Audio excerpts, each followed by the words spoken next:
Unconfined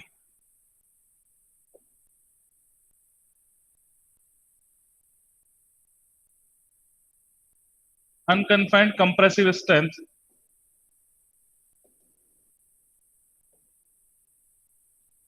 it is represented by a symbol QU। Unconfined compressive strength, तो ये तो आप पढ़ चुके होंगे, BMC के अंदर भी पढ़ा होगा, RCC के अंदर भी पढ़ा होगा। बताइएगा क्या होता है अनकन्फाइंड कंप्रेसिव स्ट्रेंथ, जल्दी से एक बार कमेंट बॉक्स में कमेंट करिएगा। What is unconfined compressive strength, या what do you mean by unconfined compressive strength, जल्दी से फास्ट। अनकन्फाइंड कंप्रेसिव स्ट्रेंथ होता है आपका लोड पर यूनिट एरिया। क्या होता है आपका? It is a load per unit area over which a cylindrical specimen can fail या विदस्टैंड कह सकते हैं। जब हम एक सिलेंड्रिकल स्पेसिमेन रखते हैं, उसके ऊपर हम लोड लगाते हैं, कितना लोड वो पर यूनिट एरिया ले रहा है, this value is known as the unconfined compressive strength and it is represented by a symbol QU। Clear है सभी को? तो नोट करिएगा, it is defined as the load per unit area, it is defined as the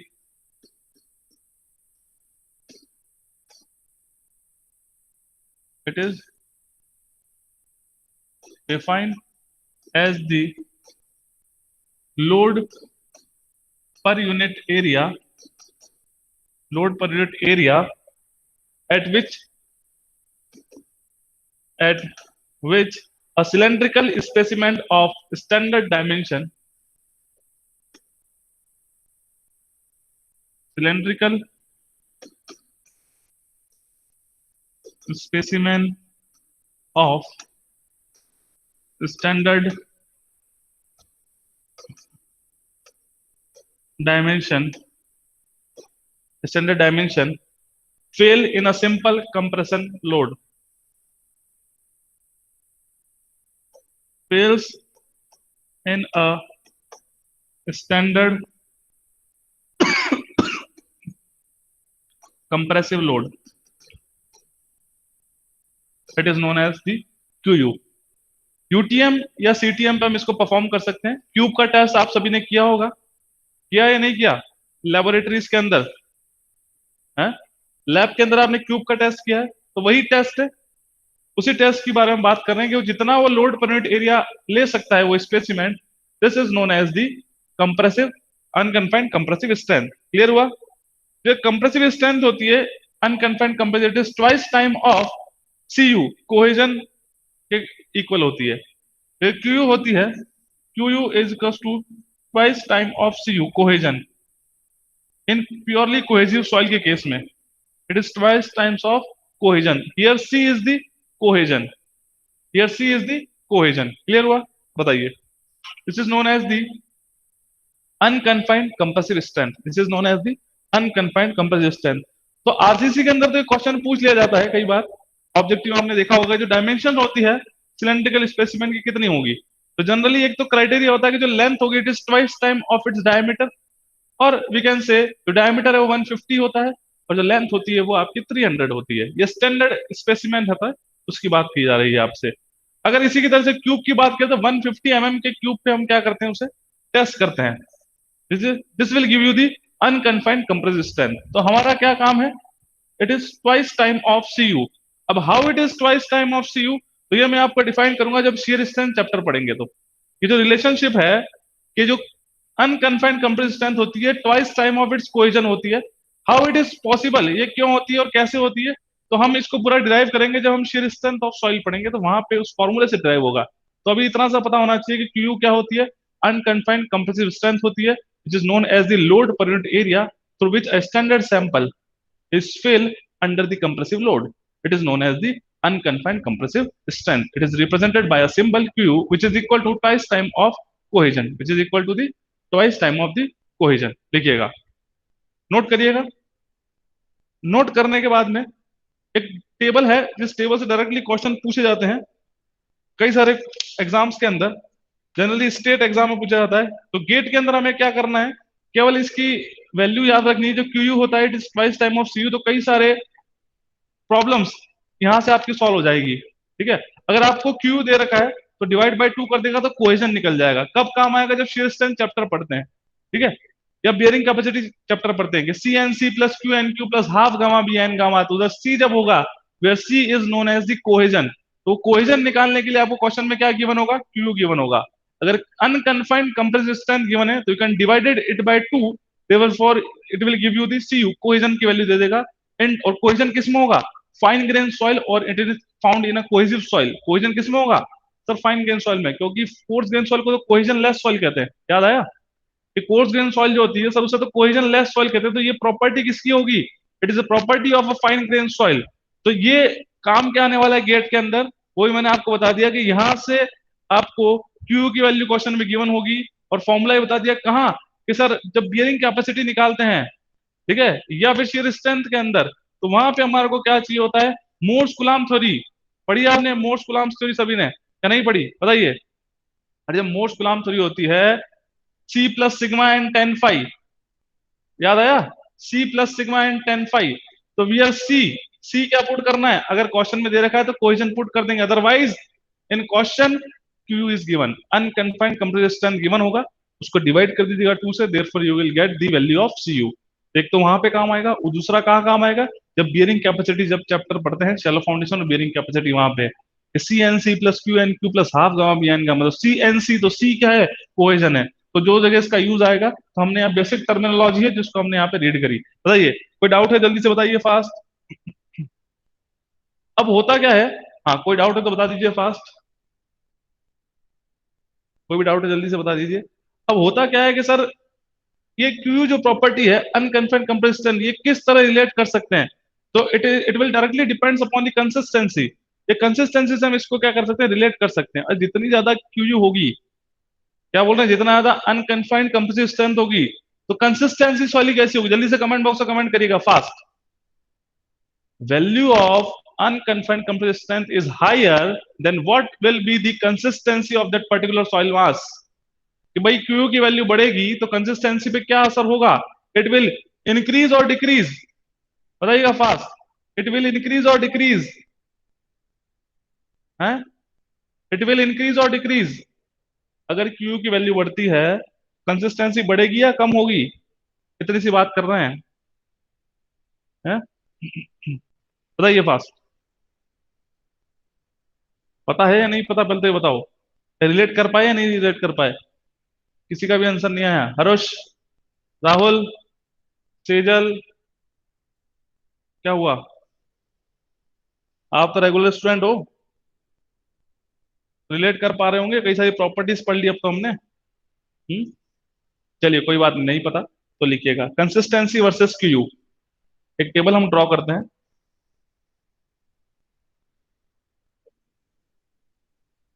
consistency versus Q you in kilo Newton पर metre square, इसके बीच में हम एक टेबल ड्रॉ करेंगे। ये टेबल क्या बताएगी? कंसिस्टेंसी के रेस्पेक्ट में क्यू के रेस्पेक्ट में कंसिस्टेंसी की वैल्यू को ये रिप्रेजेंट करेगी। तो लिखिएगा 25। अगर ये 25 है क्यू की वैल्यू, 25 टू 50 है। Next 50 to 100, 50 to 100, 100 to 200, 200 to 400, and it is greater than the 400। Clear हुआ? 25, 25 टू 50, 50 टू 100, 100 टू 200, 200 टू 400, 400 से ज्यादा। तो very soft, soft, medium, stiff, लिखिएगा कैसी होगी? वेरी सॉफ्ट, सॉफ्ट,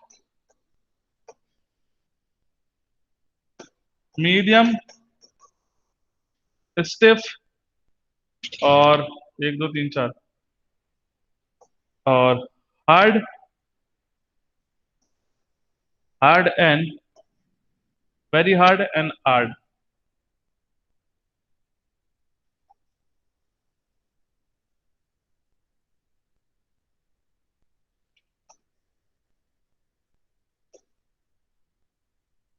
ठीक है, जैसे जैसे क्यू बढ़ रहा है, it means the unconfined composition increase हो रही है, तो कंसिस्टेंसी उसकी कम होगी। ये बात को ध्यान रखिएगा, उसकी कंसिस्टेंसी उतनी ही कम होगी। तो अनकन्फाइंड कंप्रेसिव कम है कि कम लोड पे ही वो स्पेसिमेन टूट गया। It means we are saying that it is softer soil as compared to the other values. So very soft, soft, medium, stiff, hard या very hard या बोल सकते हैं stiff के जगह very stiff या hard बोल सकते हैं। ठीक है।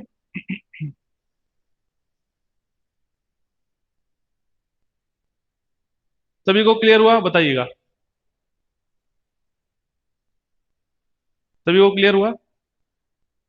तो ये प्रॉपर्टीज हमने यहाँ पे देखी। क्या देखा? Q unconfined compressive strength it is represented by a symbol Q.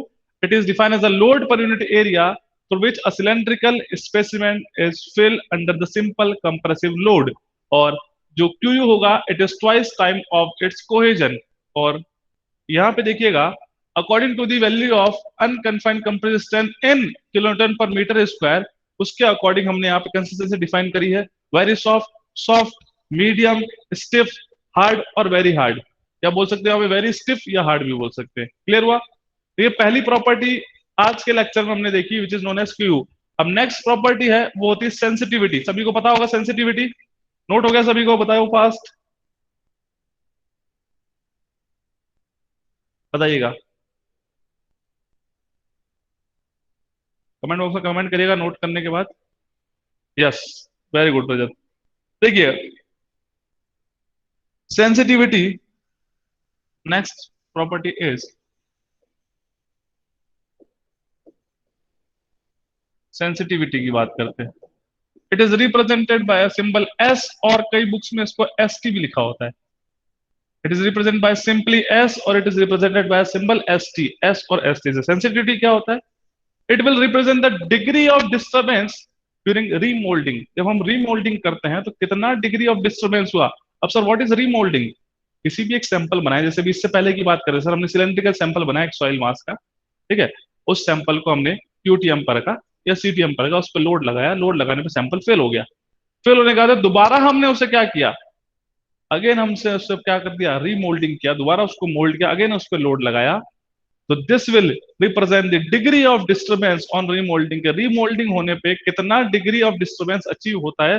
This property is known as the sensitivity. इस प्रॉपर्टी को हम क्या कहते हैं? तो सेंसिटिविटी कहते हैं। तो लिखिएगा it represent the degree of disturbance achieve on remoulding.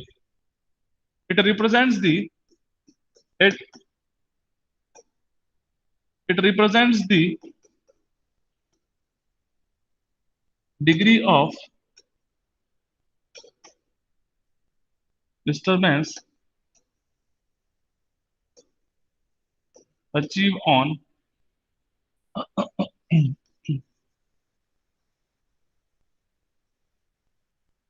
remolding.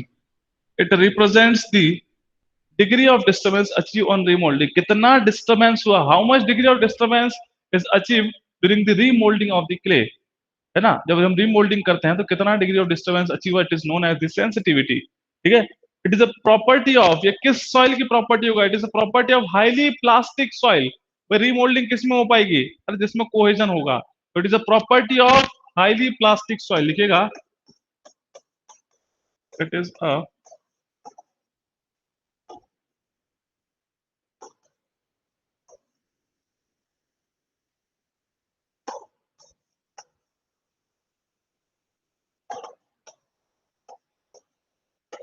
Highly plastic soil की प्रॉपर्टी होती है आपकी क्या चीज? Sensitivity. It is a property of highly plastic soil. It is a property of highly plastic soil की property होगी।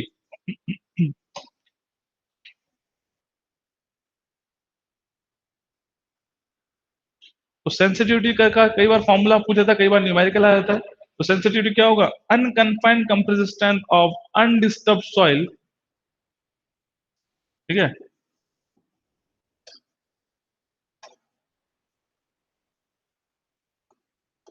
Unconfined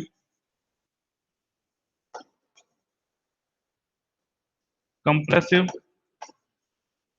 strength of undisturb soil divided by the unconfined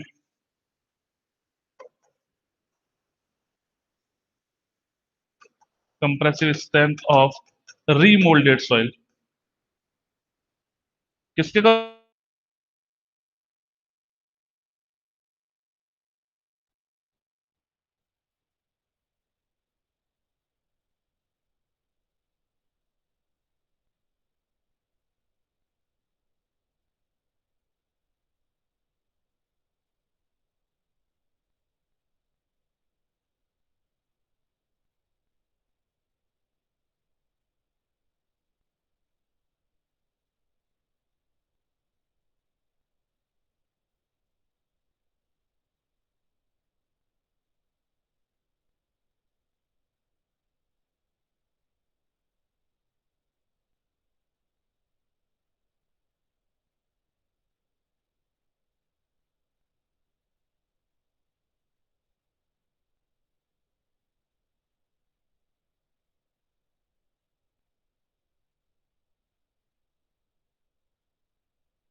clear है voice check कर लीजिए एक बार तो स्टार्ट करते हैं अपन वापस से एक बार सेंसिटिविटी के ऊपर थे हम लास्ट कमेंट बॉक्स में कमेंट करिएगा एक बार वॉइस क्लियर है सभी को तो स्टार्ट करते हैं सेंसिटिविटी यस वेरी गुड चलिए तो सेंसिटिविटी हमने बताया था सेंसिटिविटी क्या होता है it is the degree of disturbance achieve during remoulding is known as sensitivity it is the ratio of unconfined compressive strength of undisturbed soil divided by the remolded soil. It's the ratio of unconfined compressive strength of undisturbed soil divided by the remolded soil. यहाँ पे से हम यहाँ पे लिखिएगा sensitivity is the unconfined compressive strength of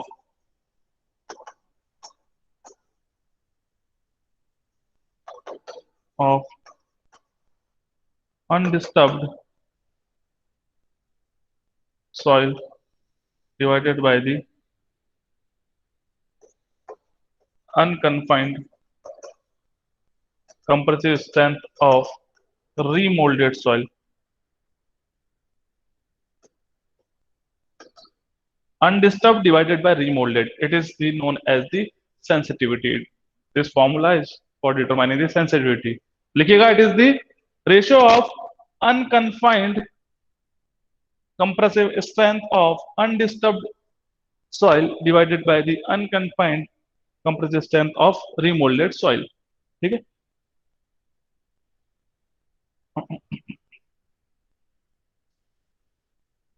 clear हुआ सभी को? बताइए। यह सेंसिटिविटी, तो सेंसिटिविटी भी एक बेसिक सी प्रॉपर्टी जो हमें पता होनी चाहिए, क्योंकि सारी की सारी हम चैप्टर का नाम ही आपकी प्रॉपर्टीज ऑफ सॉइल है।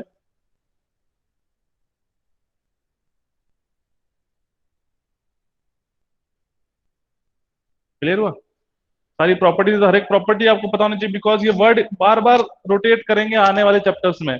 तो पहले ही बेसिकली हम सारी चीजें अगर एक बार गो थ्रू कर लें तो हमें दिक्कत नहीं होगी समझने में आगे।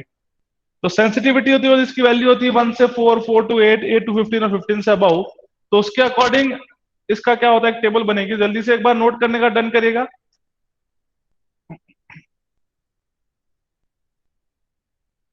नोट करने का डन करिएगा, देन अपन इसके टेबल के ऊपर जाएंगे जैसे। Very good. तो लिखिएगा sensitivity versus type of soil. Table जो है it is made in between sensitivity versus type of soil. ठीक है, sensitivity versus type of soil. Sensitivity की बात करें तो 1 to 4, 4 to 8, 8 to 15 and greater than 15। तो 1 से 4 है तो हम क्या कहेंगे, सॉइल कैसी है, नॉर्मल है। तो सॉइल कैसी होगी, normal. If it is between 4 to 8 it is known as sensitive. ठीक है, normal soil if the sensitive value is lies in between 1 to 4, 4 to 8 it is known as the sensitive, और 8 to 15 extra sensitive,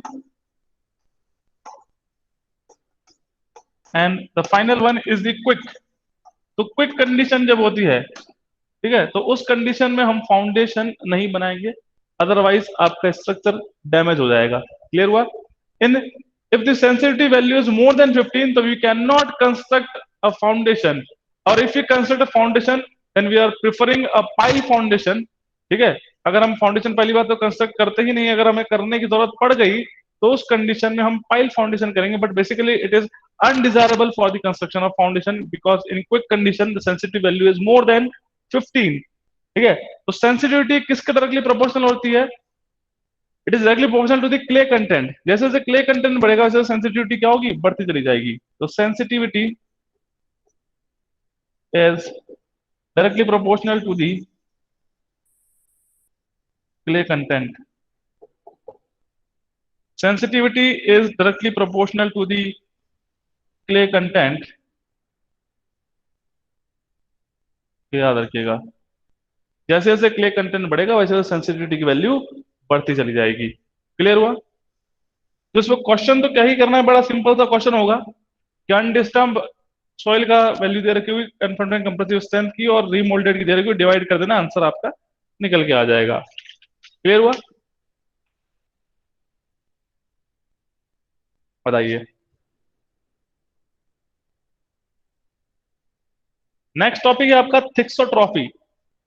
have you heard about thixotropy? एक बार इसको note करके done करिएगा, उसके बाद अपन आते हैं थिक्सोट्रॉफी।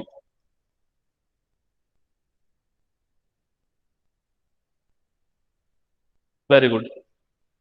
थिक्सोट्रॉफी सुना है आप सभी ने वर्ड थिक्सोट्रॉफी?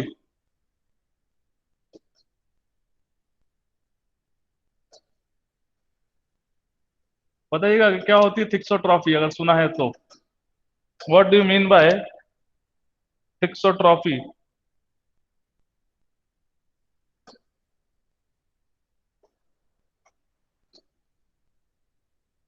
बताइएगा कमेंट बॉक्स में कमेंट करके जल्दी से। What do you mean by thixotropy? Fast. भाई थिक्सोट्रॉफी एक प्रॉपर्टी है सॉइल की जिसमें loss of shear strength will regain with the passage of time. जो लॉस ऑफ shear स्ट्रेंथ हुआ है, कब हुआ लॉस? जब वो रीमोल्डिंग करा हमने, जब दोबारा उसका सैंपल बनाया तो इंटरलॉकिंग जो था बिटवीन द पार्टिकल, जो स्ट्रक्चर था इट विल ब्रेक, तो वो प्रॉपर अपनी ओरिजिनल शेप में नहीं आया, तो therefore the value of unconfined compressed strength is degraded with the passage of time. तो यही जो अनकन्फाइंड स्ट्रेंथ जो डिग्रेड हुई है, this strength will regain after the passage of time. This property is known as thixotrophy।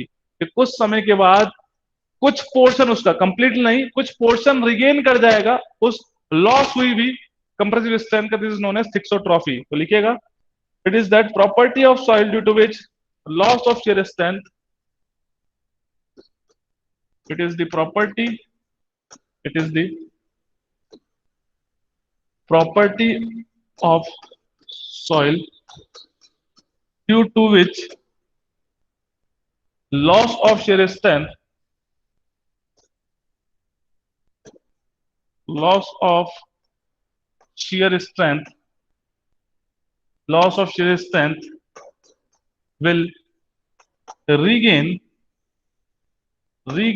with the passage of time, with the passage of time।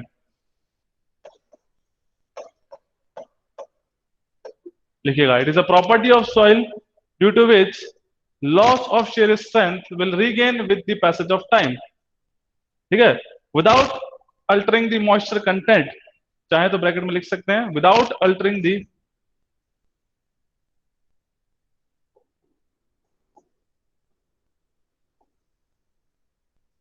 Altering the moisture content, moisture content को बिना change किए हुए अपनी shear strength जो loss हुई है remoulding के time पे उसको दोबारा से रिगेन करेगी।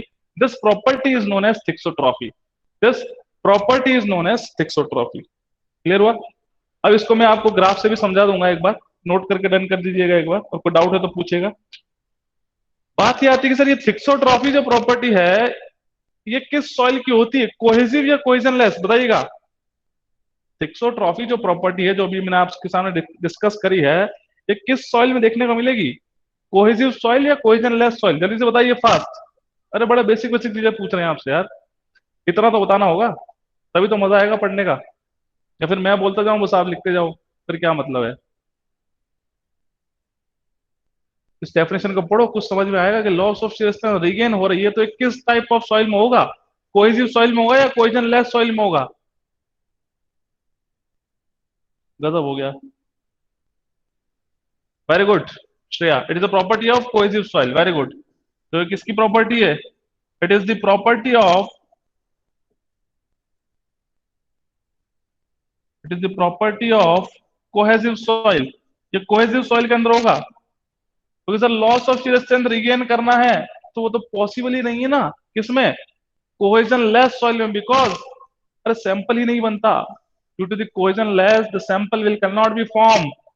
तो लॉस ऑफ shear strength कैसे रिगेन कर लेगा? क्यों? तो ये कोहेसिव सॉइल की प्रॉपर्टी है। ठीक है, अब एक ग्राफ आपको समझाते हैं, शायद कुछ और समझ में आया आपको, कुछ नया, या हमेशा के लिए डेफिनेशन आपको ये याद हो जाए। shear strength वर्सेस टाइम के बीच में, क्योंकि हमने क्या पढ़ा है अभी?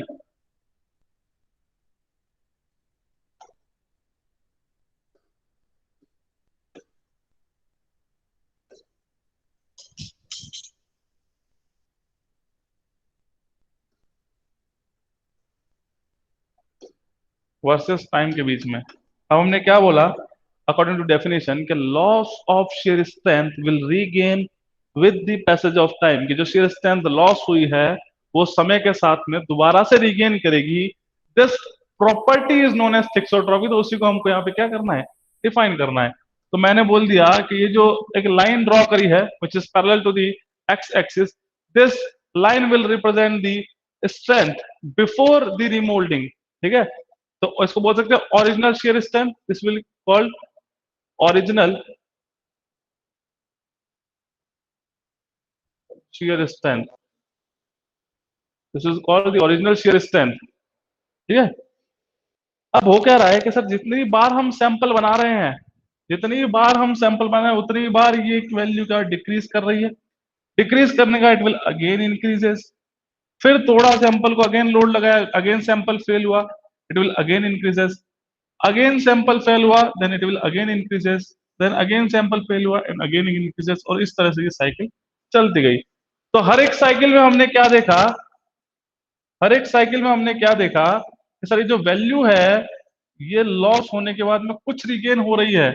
जैसे यहाँ पे देखिएगा कि ये देखिए ये रिगेन हुई, ये अगेन रिगेन हुई, ये अगेन रिगेन हुई और ये अगेन रिगेन हुई। तो ये रिगेन स्ट्रेंथ है, इसी को बोलेंगे थिक्सोट्रॉपी। कितनी रिगेन हुई है भाई, ये जो लाइन दिख रही है this will give you the failure envelope. ये फेल हो रहा है यहाँ पे, फेल होने के कुछ समय के बाद ये टाइम पीरियड हुआ, again it will increases, but it is not equal to the original shear strength. Original के इक्वल नहीं होगी, बट कुछ हद तक वो इंक्रीज होती है। This property is known as the thixotropy. This property is known as the thixotropy. ठीक है, तो इन सभी को क्या बोल सकते हैं, this all are the remoulded shear strength. Remoulded,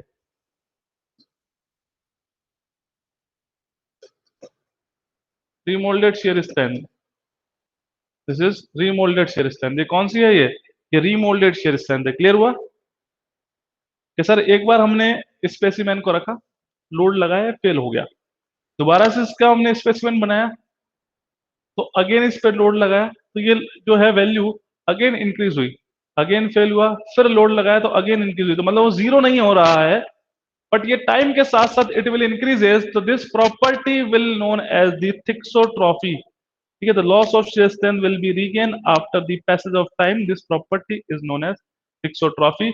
याद रखिएगा कि थिक्सोट्रॉपी जो होती है कोहेसिव सॉइल के अंदर ज्यादा होगी as compare to the cohesionless soil. The thixotropy property is more in cohesive soil as compare to the cohesionless soil.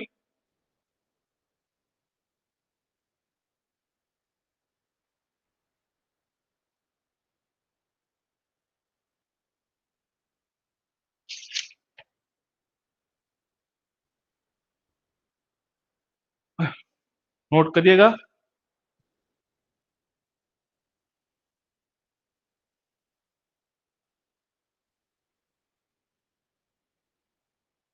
और नोट करने के बाद में डन भी करिएगा।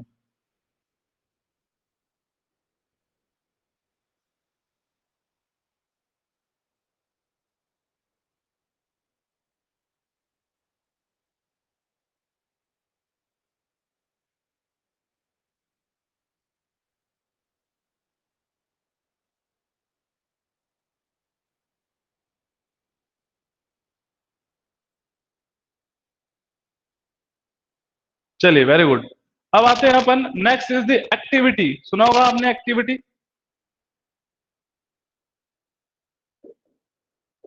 Activity, it is represented by a symbol AC।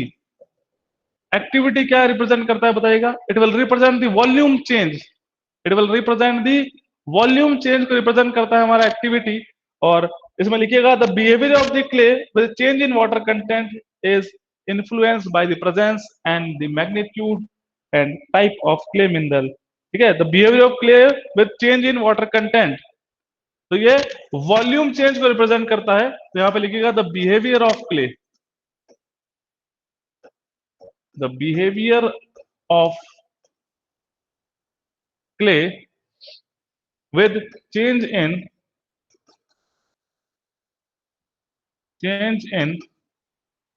water content,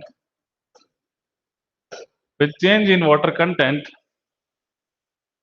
is influenced by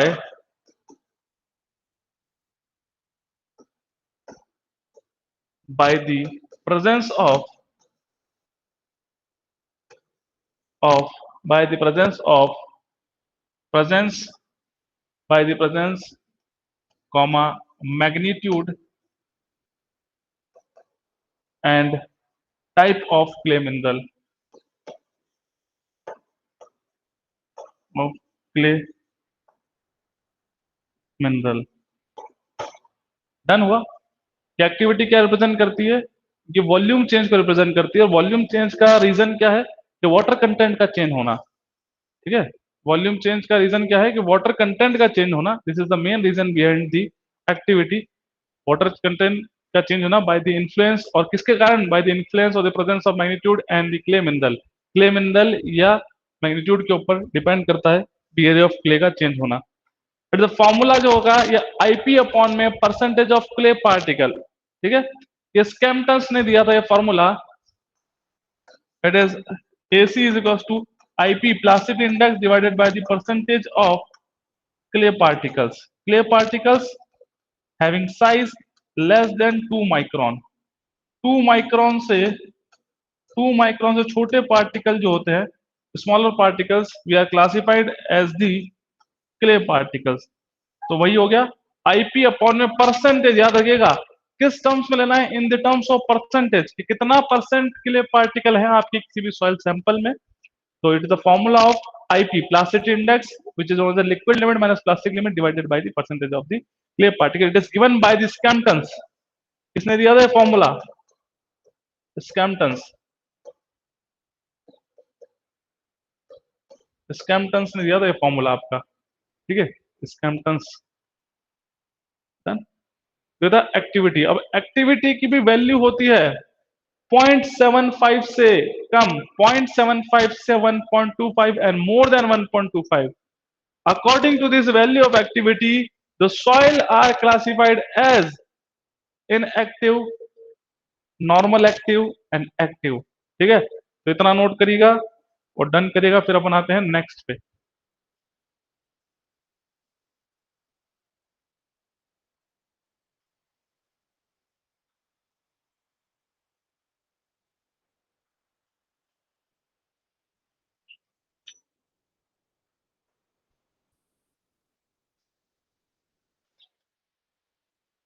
clear हो? Very good.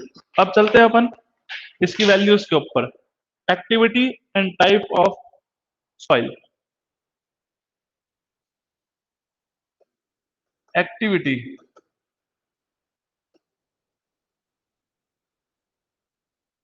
Type of clay. Activity it is less then 0.75, 0.75 से 1.25 and it is greater than 1.25, therefore we are saying that it is an inactive soil। कैसी है? inactive, normal active, normal active, और ये कैसी होगी? Active. Clear हुआ? Inactive, normal और active. Normal बोलते हैं, केवल नॉर्मल लिख सकते हो, ठीक है, नॉर्मल भी कहते हैं, अगर नॉर्मल बोलिए, नॉर्मल एक्टिव बोलिए, एक्टिव लास्ट वाले को बोलते हैं।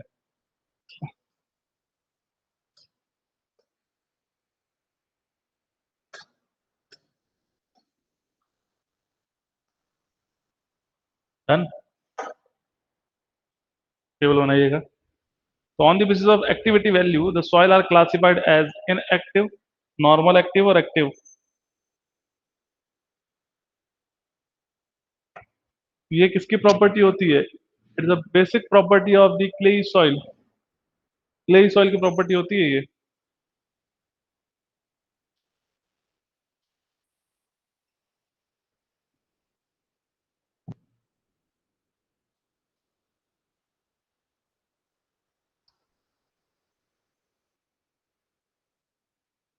तो आपने कुछ क्ले मिनरल्स के नाम सुने होंगे। क्ले मिनरल्स होते हैं, लाइट होता है, मोंटमोलाइट होता है और कियोलिनाइट होता है, ये सभी क्ले मिनरल्स होते हैं।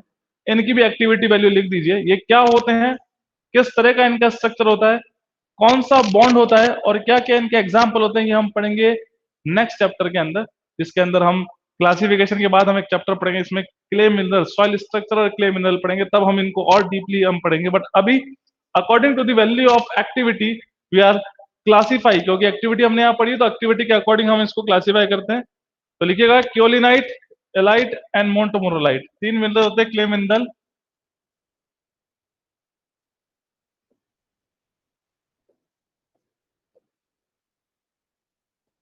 एंड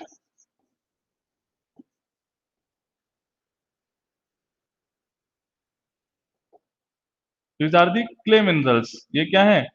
क्ले मिनरल्स है। इनकी डीप स्टडी हम आगे करेंगे, बट अभी हम किसके बेसिस पे, only the basis of the activity value we are classifying. तो जैसे जैसे हम डिक्रीजिंग, हम नीचे की तरफ आ रहे हैं, वैसे वैसे एक्टिविटी की वैल्यू बढ़ती जा रही है।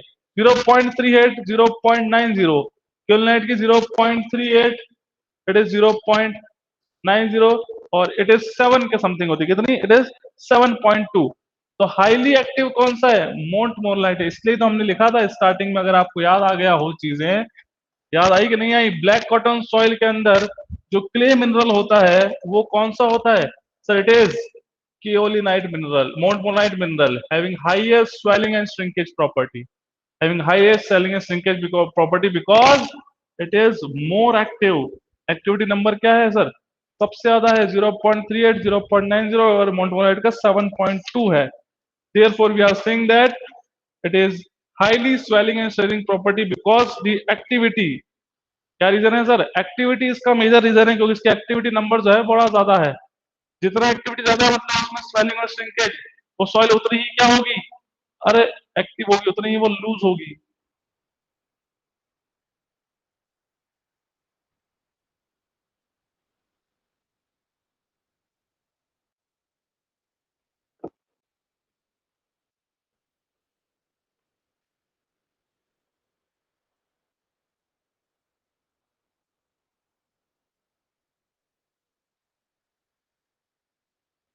डन हुआ।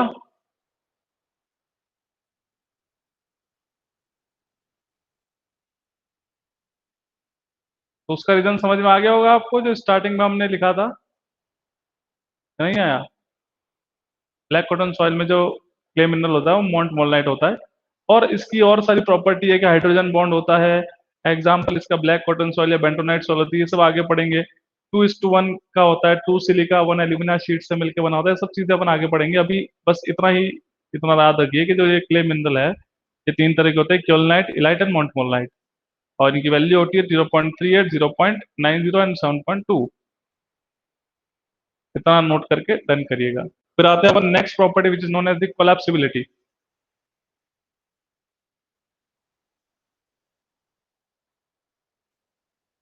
चलिए, वेरी गुड।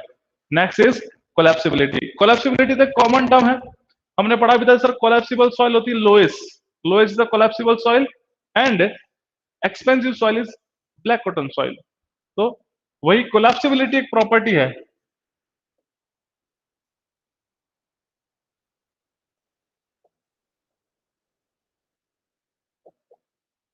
बताइएगा कोलैप्सिबिलिटी।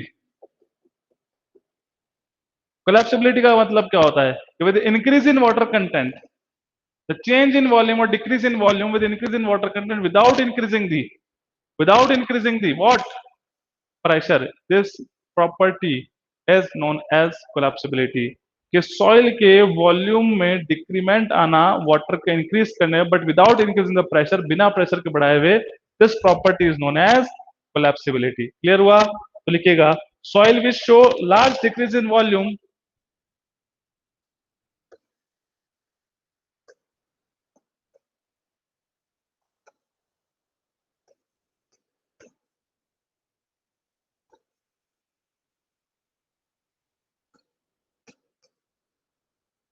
large decrease in volume with increase in its water content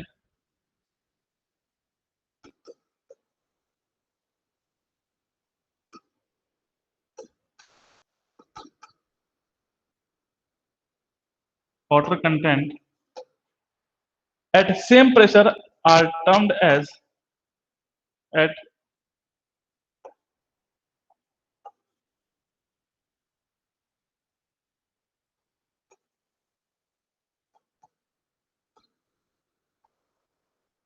are termed as collapsibility।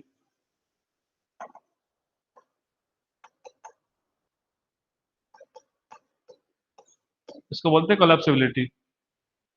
तो soil will show large decrease in volume with increase in water content at same pressure is termed as collapsibility। और collapsible soil कौन सी होती है, loess होती है।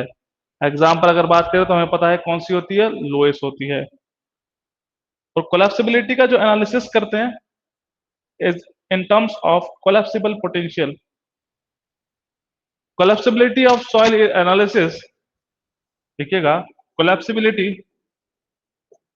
कोलैप्सिबिलिटी of soil is analysis in terms of collapsible potential. एक word है, एक term है कोलैप्सिबल, COLLAPS सिबल, collapsible potential. It is represented by a symbol CP, collapsible potential. तो कोलैप्सिबिलिटी जो होती है वो किस टर्म में मेजर करते हैं सर? कोलैप्सिबल पोटेंशियल के टर्म में मेजर करते हैं। तो collapsibility is measured in the terms of collapsible potential. अब बताते हैं आपको कोलैप्सिबल पोटेंशियल क्या होता है, पहले इतना नोट करिएगा और नोट करने के बाद में डन करिएगा, इसका बताते हैं आपको।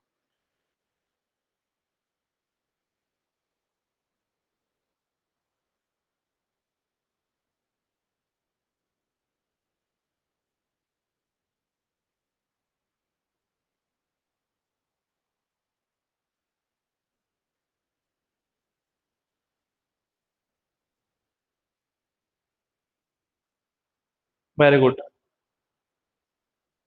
डन, चलिएगा। अब व्हाट इज कोलैप्सिबल पोटेंशियल?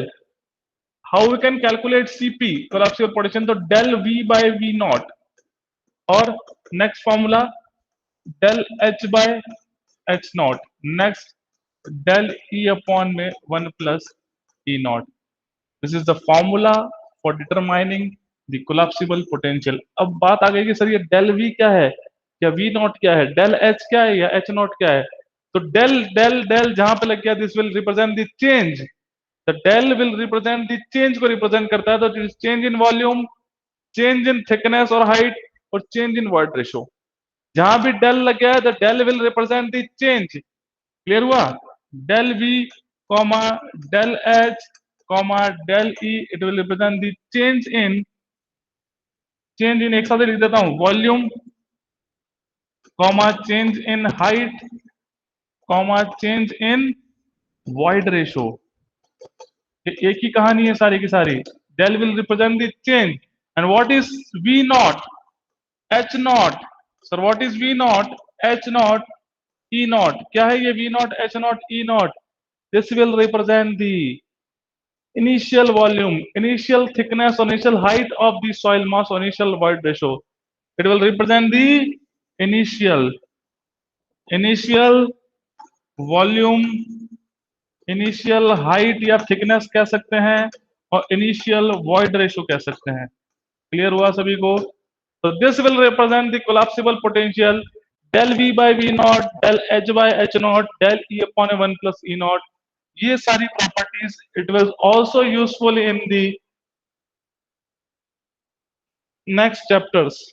जितने भी नेक्स्ट चैप्टर पढ़ोगे तो कहीं ना कहीं ये पूछ आएगा, ये सेम चीजें आपको रिलेट करने को मिलेंगी, तो इसलिए इनको एक बार ध्यान से देख लीजिए, और कोई डाउट है तो बता दीजिए।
बताइए, हो गया? डन? कोई doubt?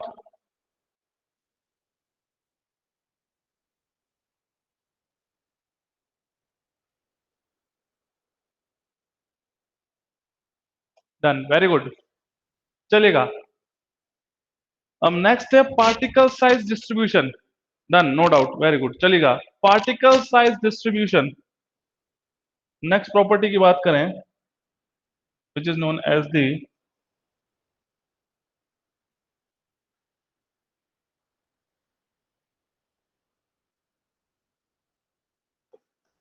Particle size distribution.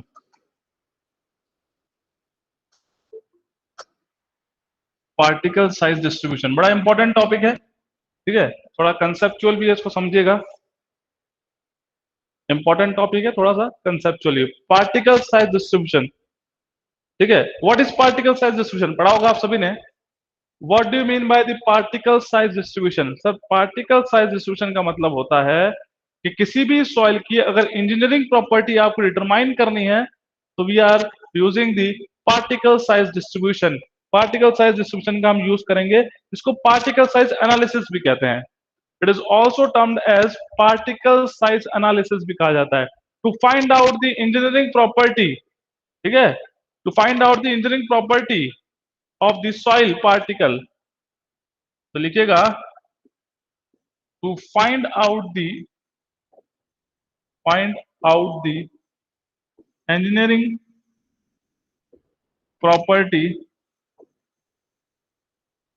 property of a soil particle. To find out the engineering property of the soil particle, we are using the particle size distribution or we are performing the particle size analysis.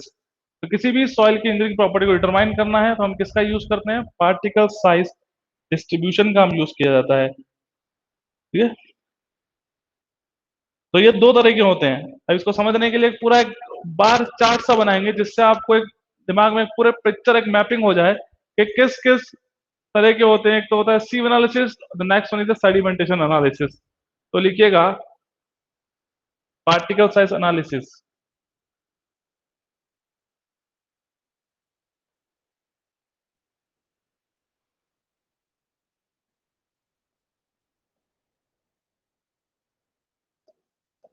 It is of two type. The first one is the sieve analysis.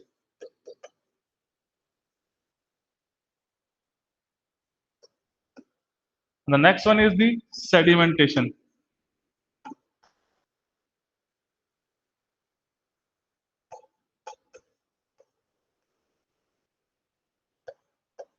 sieve analysis and sedimentation analysis.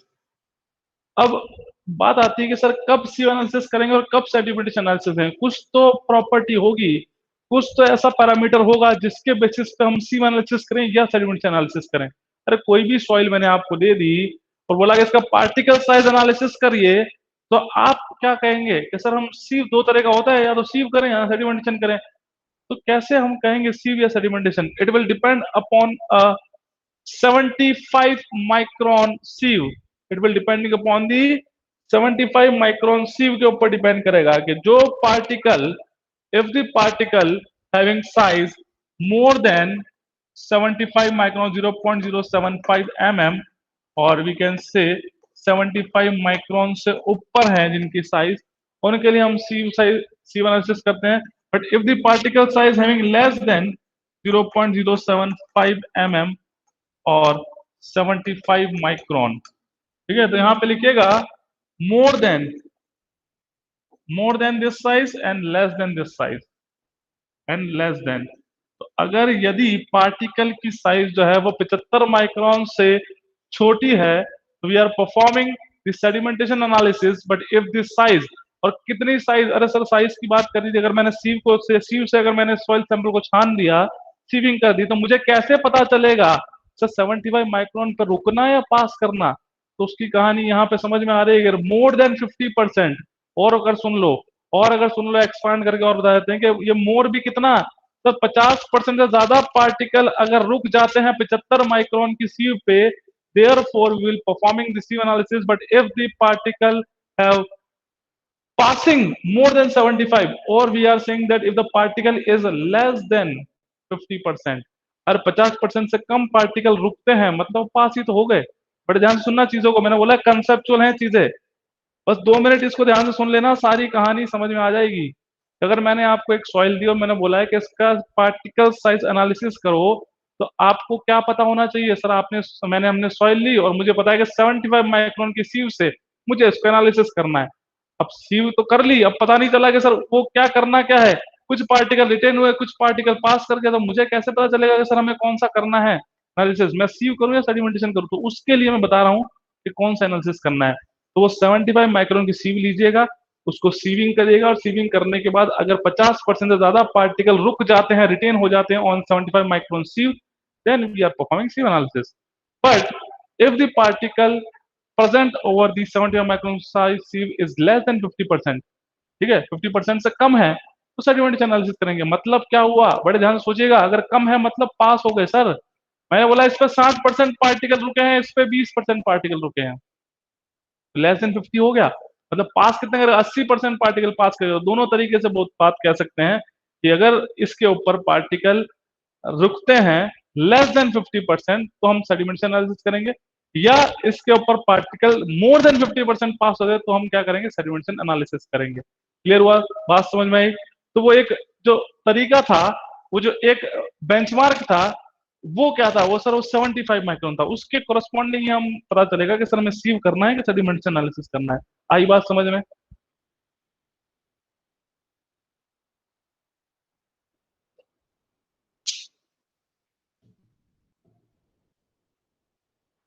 अरे बताओ, आई बात समझ में या कोई doubt है कि sir कैसे पता चलेगा कि सीव करें या सेडिमेंटेशन करें? तो उसके लिए कंडीशन है कि 75 माइक्रोन के सीव के ऊपर अगर मोर देन 50% पार्टिकल रिटेन हो जाते हैं, then we are performing the sieve analysis. But if the percentage retain over the 75 micron sieve is less than 50%, then we are performing the sedimentation analysis। ठीक है, डन हो गया?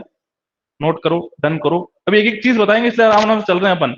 ठीक है, नहीं तो अगर मैं पूरा एक साथ चार्ट बना दूंगा तो फिर कंफ्यूजन बढ़ता चला जाएगा। अभी जितना दिख रहा है उतना समझ में आ गया है, तो आगे फिर मैं और थोड़ा सा प्रोसीड करूं।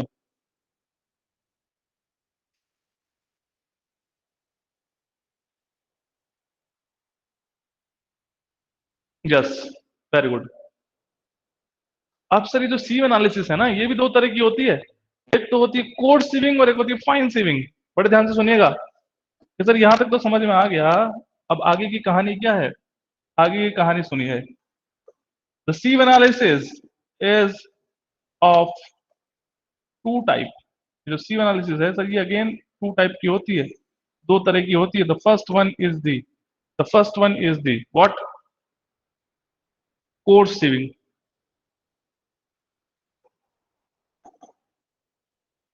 And another one is the fine sieving.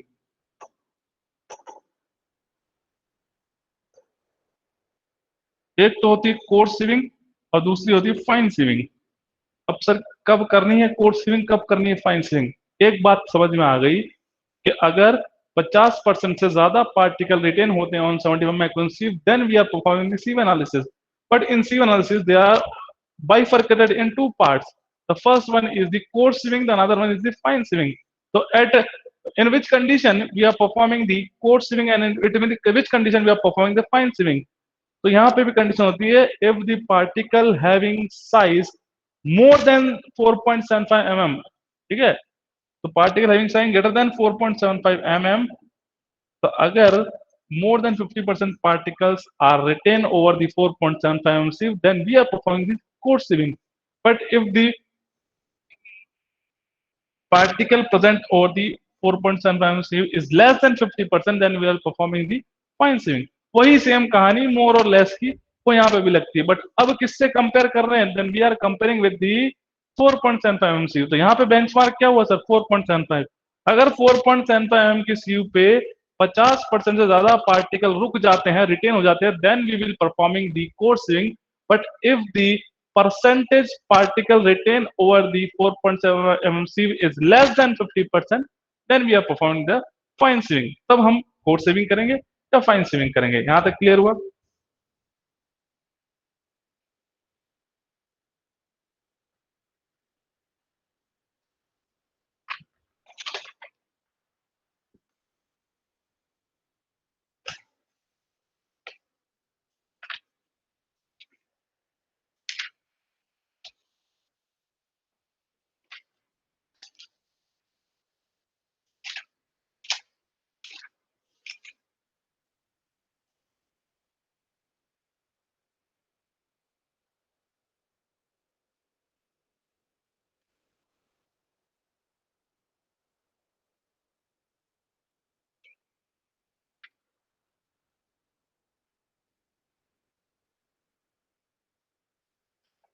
बताइए बताइए बताइए, हो गया कि कोई डाउट है?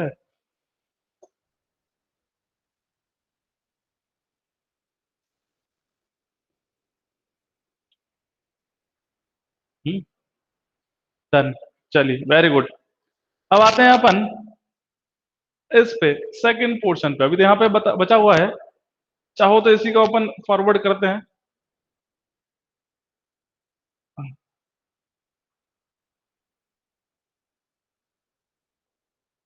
विजिबल है कि नहीं? विजिबल है। ध्यान देखिएगा, फाइन सीविंग जो होती है वो कब करेंगे? जब हमारा पार्टिकल पासिंग जो है वो लेस देन 50% हो, particle return is less than 50% over the 4.75 sieve, then we are performing the fine sieving. But fine sieving are also categorized into two part: dry process and wet process. The fine sieving is also classified in the two parts. The first one is the dry sieving and wet sieving.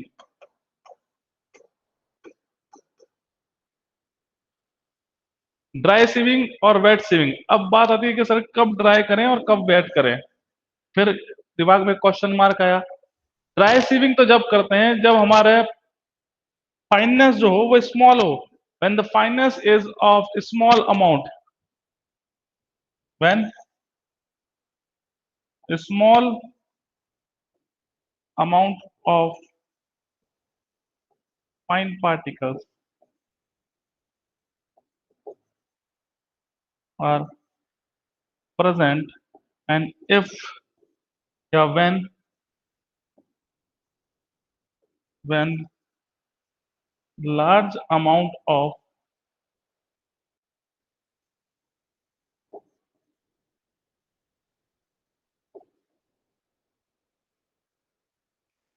Small और large, जब fineness जो हो वो कैसी हो sir? Small amount में हो। और जब फाइननेस कैसी हो? लार्ज अमाउंट के अंदर हो।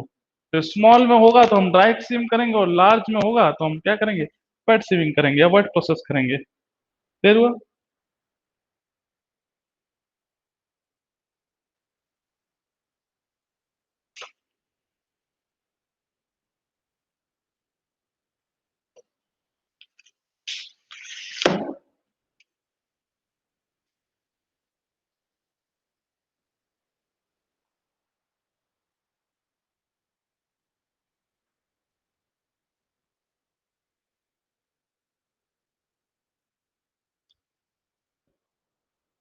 बताइए। तो अभी तो कहाँ पे चले हम एक पोर्शन को हमने डिटेल में देखा। अब हम आते हैं सेडिमेंटेशन एनालिसिस। तो यहाँ से क्या समझ में आने लगा है सर? यहाँ पे समझ में आने लगा जो सीव एनालिसिस होता है, it is specially for the course, it is specially for the coarse grain soil, it is for the coarse grain soil, and this will for दी, तो ये किसके लिए हो जाएगा फिर? जब ये कोर्स के लिए तो it will for the fine grain soil. ये फाइन ग्रेन सॉइल के लिए है। डन हुआ? It is for the coarse grain soil and it is for the fine grain soil. अब आते हैं sedimentation analysis. It is of two type: pipette analysis या hydrometer analysis. ये दो तरह का होता है, या तो पिपेट एनालिसिस कर लो या हाइड्रोमीटर।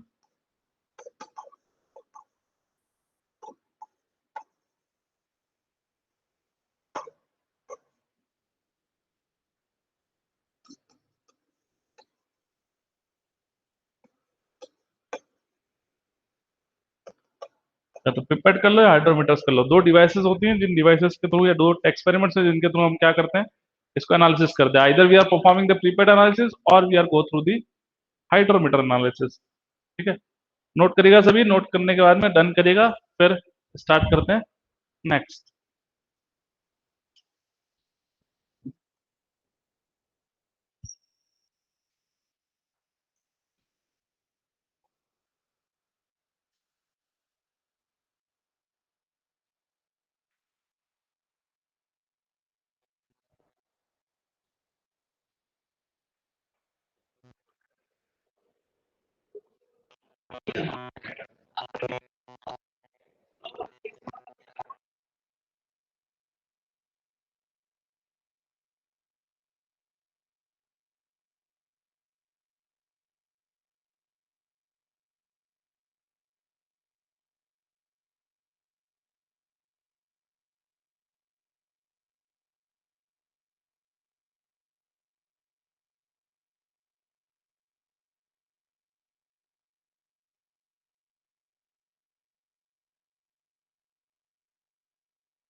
आते हैं अपन नेक्स्ट पे सीव एनालिसिस के ऊपर। तो फर्स्ट जो हमने देखा था which is known as the sieve analysis. Sieve analysis की अगर बात की जाए तो बताइएगा सीव एनालिसिस क्या होता है। नंबर ऑफ सीव्स का हम यूज करते हैं for determining the particles retained over the sieve. तो कितना पार्टिकल उसके ऊपर रिटेन हुए हैं हर एक सीव पे, इंडिविजुअल सीव पे।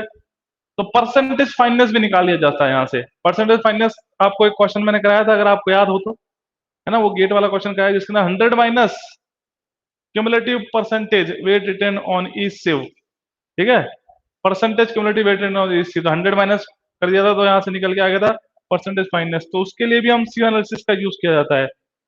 तो कब यूज करेंगे? If the particle size is more then 75 micron. पहली बात, if the particle size is more than 75 micron, कि जो पार्टिकल है वो 75 माइक्रोन से बड़ा होगा। if the particle having size more than 75 micron then we are performing the sieve analysis. next, तो शेप जो होता है, shape of the sieve, shape of the sieve वो कैसा होगा आपका? स्क्वायर होता है, स्क्वायर शेप होता है। सीव जैसे बोला कि एक सीव है और इसमें ये जो ओपनिंग्स होती हैं, इन ओपनिंग्स का जो शेप की बात कर रहे हैं तो it is of square shape. कैसा होता है सर? ये स्क्वायर शेप होता है। तो शेप ऑफ द ओपनिंग और shape of the सीव is square shape. तो अब आता है कि सर कितने देर तक सीविंग करनी है?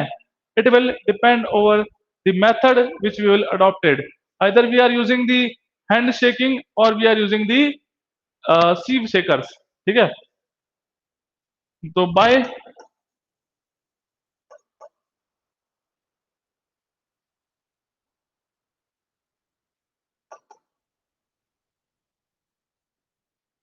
और बाय हैंड सीविंग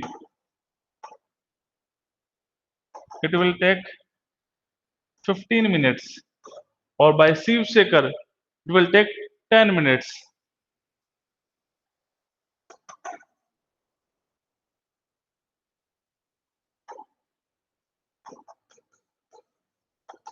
तो कितने देर तक सीविंग करनी है उसको? It will take by hand 15 minutes और बाय वाइब्रेटर्स बोल सकते हैं और बाय sieve शेकर्स बोल सकते हैं इट विल टेक 10 मिनट्स। तो सर ये डिफरेंस क्यों है? कोई तो रीजन होगा कि नहीं है? बताओ। अरे यहाँ पे जो दिख रहा है तो सर इसमें डिफरेंस क्यों है? ऐसा क्यों है कि ये टाइम ले रहा है 15 मिनट और ये ले रहा है 10 मिनट? कुछ तो बात होगी इसमें कि नहीं है? बताओ भाई। कि जब हैंड सीविंग करेंगे तो इट विल टेक 15 मिनट्स और बाय सीव शेकर जो वाइब्रेटर्स होते हैं इनका यूज हम करेंगे तो it will take only 10 minutes. Because uniform shaking होती है। कैसी होती है बेटा? यूनिफॉर्म शेकिंग होती है। हैंड शेकिंग में क्या होगा कि अपन यूनिफॉर्म इंटेंसिटी से उसे शेक नहीं कर पाएंगे, therefore it will B increases for the safety or the margin purpose we are increasing 5 minutes, but if we are performing over the mechanical sieve shaker or mechanical devices then it will be 10 minutes because uniform shaking होगी उस sieve में। ठीक है, clear हुआ? अब आते हैं अपन code sieving के ऊपर। ठीक है, कोड सीविंग की बात करेंगे तो कोड सीविंग में जनरली 4 सीव्स यूज लेते हैं। तो लिखिएगा इन कोड सीविंग। तो सीव का था कोर्स और फाइन था। तो अब इसमें आ रहे हैं नेक्स्ट टॉपिक के अंदर इन कोर्स सीविंग।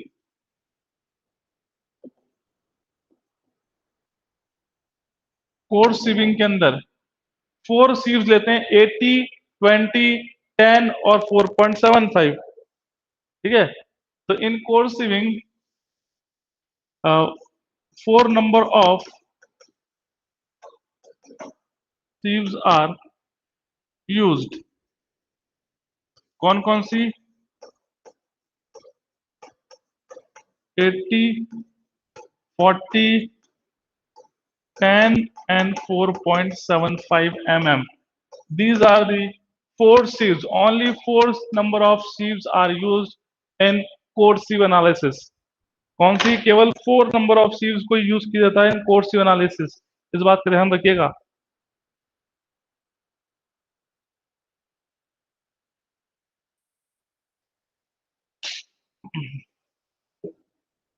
80-20, it's not 40, 80-20। ठीक है।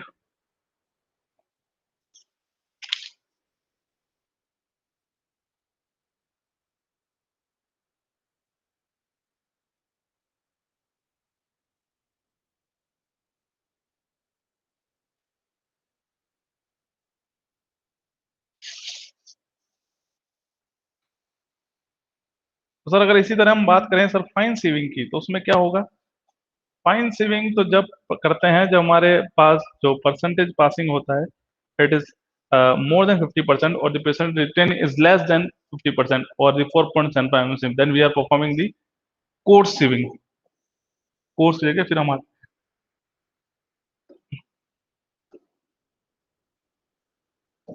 Fine sieving.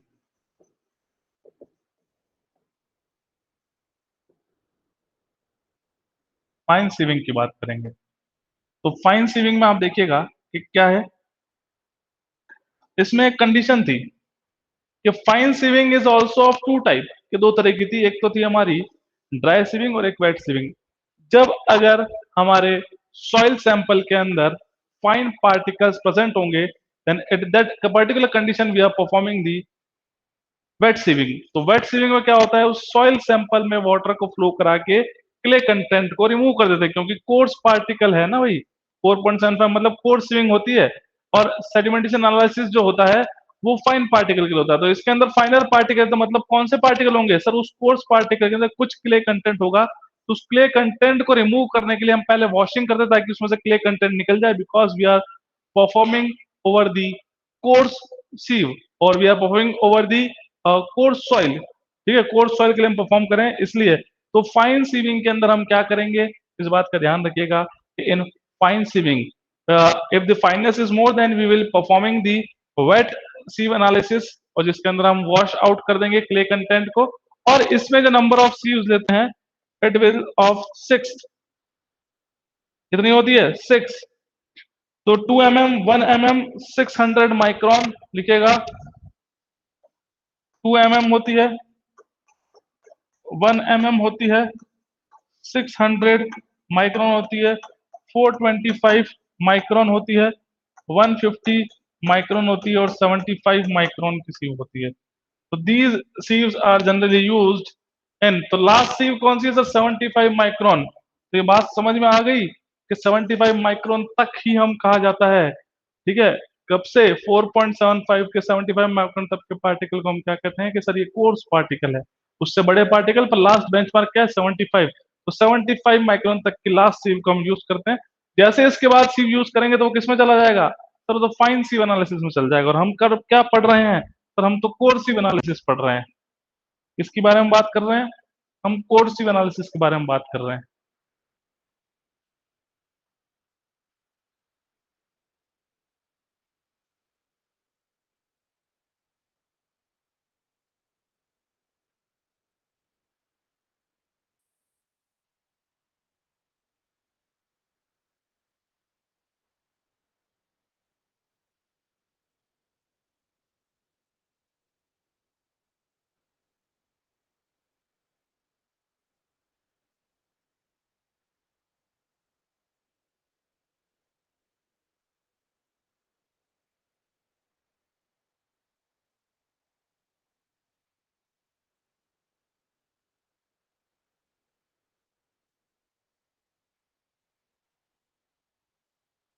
हाँ बताइएगा, क्या कह रहे हैं कि sir please repeat this point again.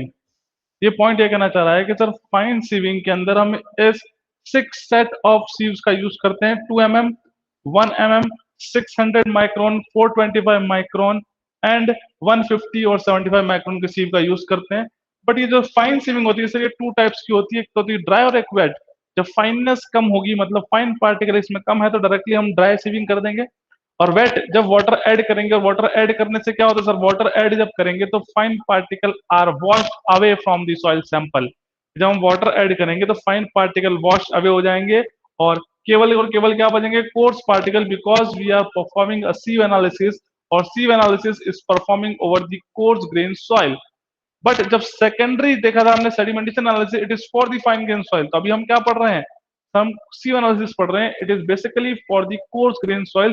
Therefore in the wet sieve analysis we will wash away और wash out the fine particles which are present in the soil mass. उसको हम वॉश आउट कर देंगे और फिर उस सॉइल सैंपल को हम ड्राई करेंगे, या फिर हम इसका यूज करेंगे 2 mm, 1 mm और 600 माइक्रोन, 425 और 150 और 700 माइक्रोन का सीव का यूज करके उसको एनालिसिस कर देंगे।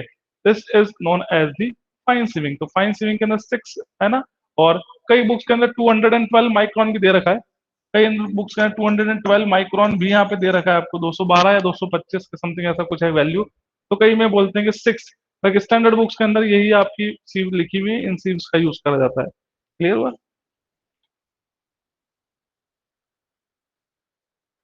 अब चलते हैं हम सेडिमेंटेशन एनालिसिस की तरफ। ठीक है,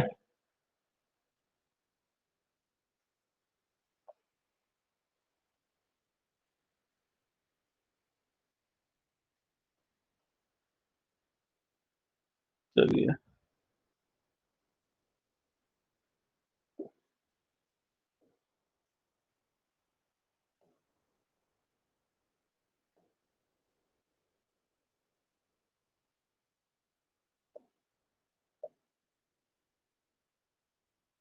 सीव एनालिसिस हो गया। अब आते हैं सेडिमेंटेशन एनालिसिस के ऊपर। अगर बात करी जाए सर सेडिमेंटेशन एनालिसिस की, तो बड़े ध्यान से सुनिएगा। पहली बात तो sedimentation analysis it is applicable for the fine grain soil, जो हम पहले ही लिख चुके हैं। तो रिपीटेडली एक ही बात को 4 बार लिखने का कोई सेंस नहीं है, पर आपको वहां पे आप समझ चुके थे, उसको याद रखना है।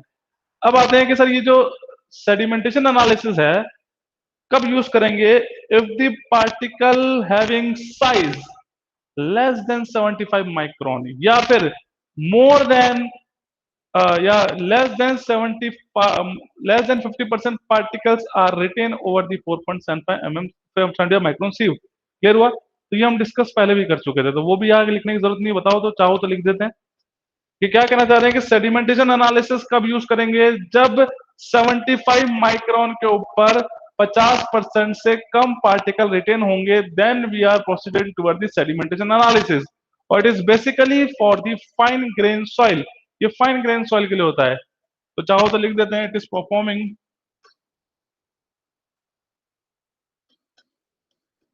It is use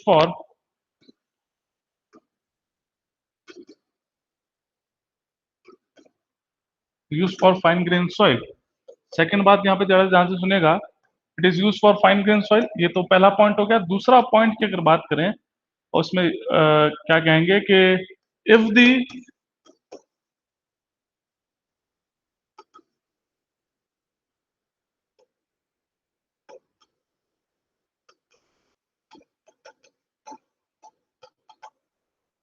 is less than 50%,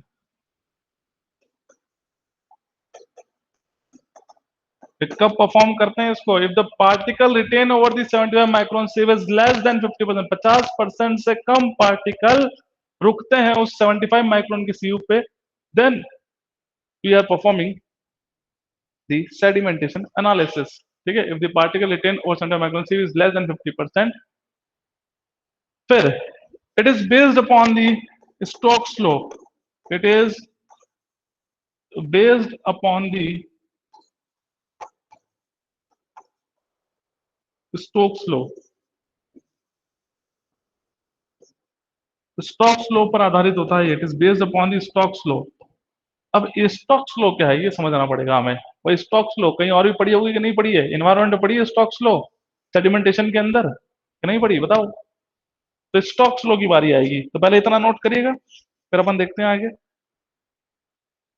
तो क्वेश्चन पूछ लेता है कई बार कि जनरली जो सेडिमेंटेशन एनालिसिस होता है, it is based upon the which law, Stokes low.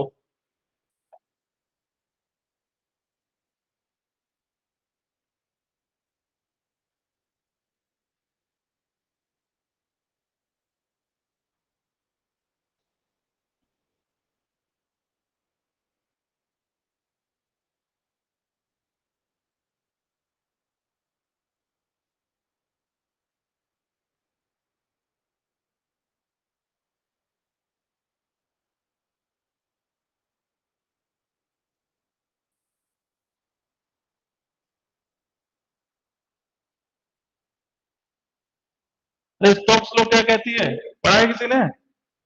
Stokes law का स्टेटमेंट पता है क्या होता है? स्टोक्स लॉ का स्टेटमेंट कहता है, if a spherical particle falls through infinitely large medium, then it will attain a constant terminal velocity. कोई एक स्फेरिकल पार्टिकल को हमने एक इन्फिनेटली लार्ज मीडियम के अंदर हमने उसको ड्रॉप कर दिया, तो आफ्टर सम टाइम, कुछ समय के बाद में, वो कांस्टेंट वेलोसिटी को अचीव करेगा। This velocity is known as terminal velocity. उस वेलोसिटी को हम क्या कहते हैं? टर्मिनल वेलोसिटी कहते हैं। This was the statement given by the Stokes.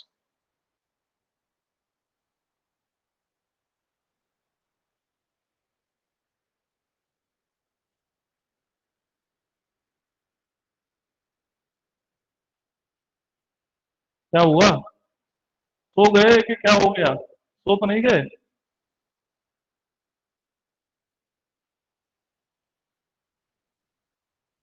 इतना बड़ा तो कुछ लाइन भी नहीं जितने में आपने लिखने में टाइम ले लिया।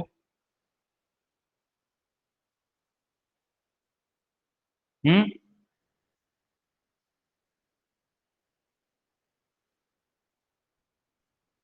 चलिए, वेरी गुड। लिखिएगा, if a spherical particle falls through, statement है ये इसका, if a spherical particle falls through a infinite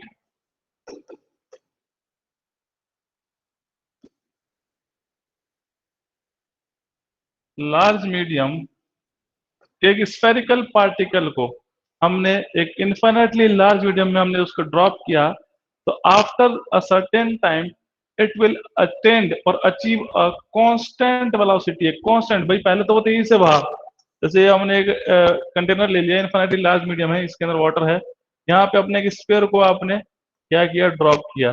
sphere इसमें नीचे ड्रॉप करता जा रहा है, ठीक है। तो कुछ समय के बाद में हमने बोला कि एक सर्टेन डेप्थ, ये डी डेप्थ के बाद में, यहाँ के बाद में इसकी जो वेलोसिटी है, ये क्या हो जाती है? Now it will be v बराबर constant, it will be constant. After some time the velocity will be constant. This constant velocity is known as the terminal velocity. This statement was given by the Stokes. तो लिखिएगा, if a spherical particles falls through an infinite large medium, then it will achieve a constant terminal velocity. Then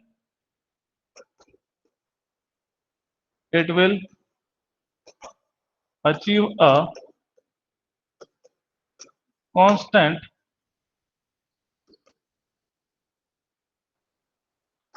terminal velocity। तो कैसी velocity को achieve करेगा बेटा? एक constant terminal velocity. क्या होती है वो यहाँ पे दिखने आ गई कि हर एक पॉइंट पे वेलोसिटी क्या होगी? सेम होगी। तो एक इन्फिनेटली लार्ज मीडियम, मतलब कुछ समय के बाद में वेलोसिटी क्या हो जाएगी?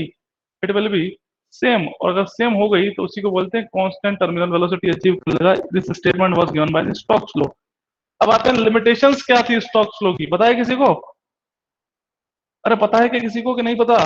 Limitations of Stokes law, have you heard about that?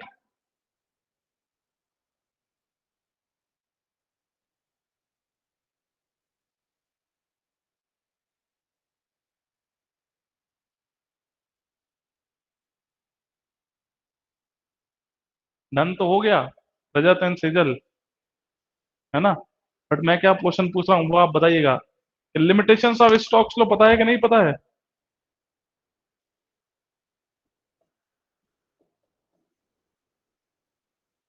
Limitations of Stokes law, Stokes law की लिमिटेशन क्या बोलती है? कुछ पता है? बताइए। हैं? चलिए, सुनिए, तो फिर नहीं पता तो सुन लीजिए, कोई दिक्कत नहीं।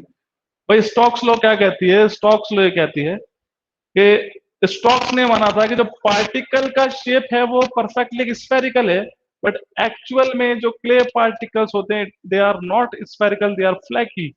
तो ये तो उसका लिमिटेशंस थी। कि according to these stocks he says that the particle shape is spherical but in actual the clay particles are flaky in nature। तो कई बार क्वेश्चन पूछा गया क्ले पार्टिकल्स कैसे होते हैं सर, फ्लैकी होते हैं, बट स्टॉक्स ने क्या माना था, स्फेरिकल माना था। तो soil particles should be spherical but clay particles according to Stokes क्या बोलते हैं कि soil particles are what spherical in nature or we are saying that nature it means shape but in actual ये माना था उसने ना, but in actual these clay particles are flaky।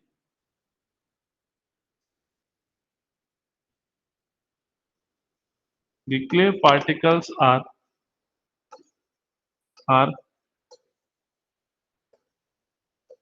Flaky but actually clay particle होते कैसे हैं, flaky. और माना कैसे गया था, स्फेरिकल माना गया था, किसके अकॉर्डिंग, स्टॉक्स के अकॉर्डिंग। नेक्स्ट क्या कहानी बताते हैं स्टॉक्स, स्टॉक्स से कहते हैं कि ये जो स्टॉक्स लो है ये किस साइज के लिए एप्लीकेबल होती है, बड़ा इंपॉर्टेंट क्वेश्चन है। 0.2 mm से लेके 0.0002 mm तक के पार्टिकल के लिए एप्लीकेबल होती है। Stocks law is applicable for Stokes law is applicable for particles having size what 0.2 mm to 0.0002 mm।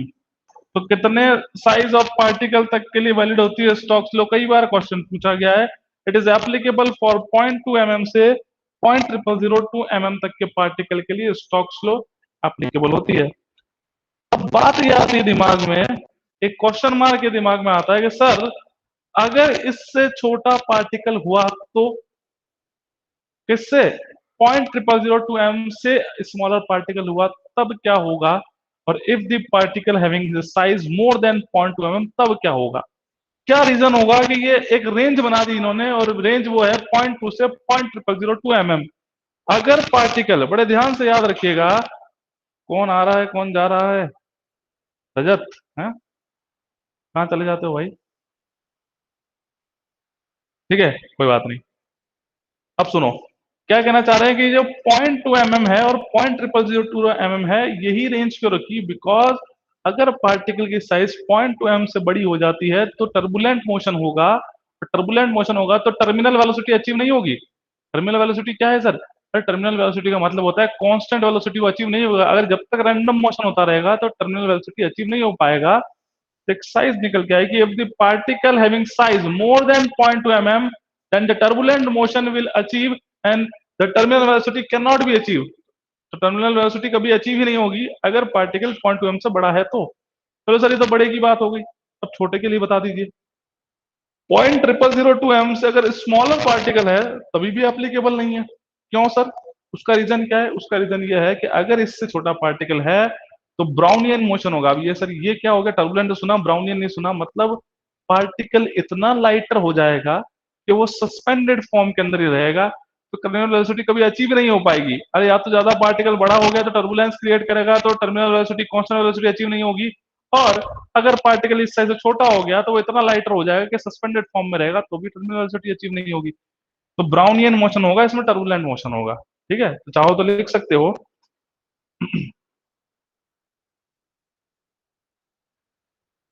If the particle having size, इसी के नीचे लिख दीजिएगा, if the particle having size more than 0.2 mm then turbulent motion is create,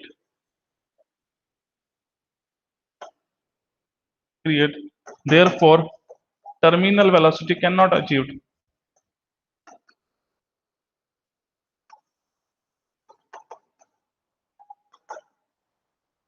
अगर particle का size 0.2 से बड़ा हो गया तो टर्बुलेंट मोशन हो जाएगा, और टर्बुलेंट मोशन अगर क्रिएट हो गया तो उस कंडीशन में टर्मिनल वेलोसिटी कभी अचीव नहीं होगी, क्योंकि रैंडम मोशन होगा, पार्टिकल रैंडमली मूव करेंगे।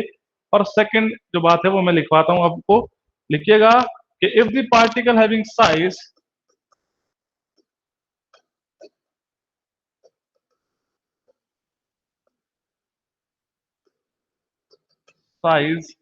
Less than 0.0002 mm, then Brownian motion will achieve. Then Brownian motion will achieve. तो ब्राउनियन मोशन होगा तो उस कंडीशन में terminal velocity can not be achieve, तो इस कंडीशन में भी टर्मिनल वेलोसिटी नहीं आएगी आपकी। तो इस बात का ध्यान रखिएगा, इसको नोट करिएगा, नोट करने के बाद में वही कहानी डन कर दीजिएगा।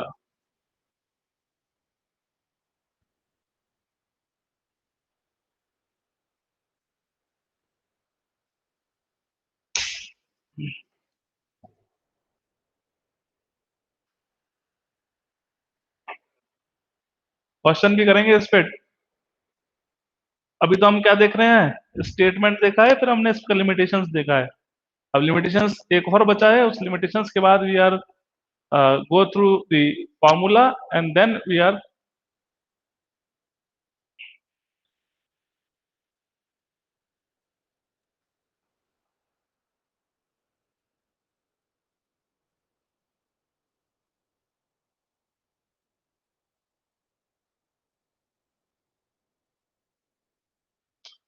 हाँ, किसका हुआ डन? प्रतीक का हो गया? क्या पुराना ही है डन डन? नहीं, अभी नया है ये। ठीक है, चलिए अब लास्ट लिख लीजिएगा कि स्टोक्स लॉ क्या कहता है। स्टोक्स लॉ कहता है कि हर एक particle, each particle settle individually, हर एक पार्टिकल इंडिविजुअल सेटल होगा, और उसका सेटल होना नेबरिंग पार्टिकल की सेटलिंग वेलोसिटी को इफेक्ट नहीं करेगा। ये कहना किसका है? ये स्टोक्स का कहना है। बट ऐसा होता है नहीं, it will purely depend upon the concentration of the particles, it will clearly, और it is mostly depend upon the concentration of particle. जितना पार्टिकल होगा उतना ही वो पास पास होंगे, जितने पास पास होंगे तो वेलोसिटी को क्या करेंगे? हिंडर करेंगे, वो अल्टर कर देंगे। बट इस अपने स्टॉक्स क्या कहते हैं? स्टॉक्स ये कहते हैं कि हर एक particle, each particle are settle individually and their settling will not affect the settling velocity of the neighbouring particle, कि उसका सेटल करना नेबरिंग पार्टिकल के सेटलिंग वेलोसिटी को अफेक्ट नहीं करेगा। इस बात का ध्यान रखिएगा। तो लिखिएगा particle settle independently means, third point है,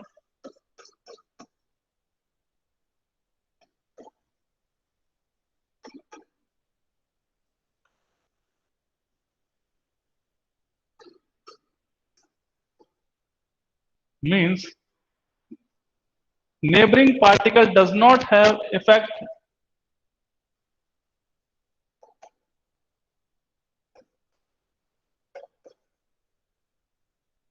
neighboring particle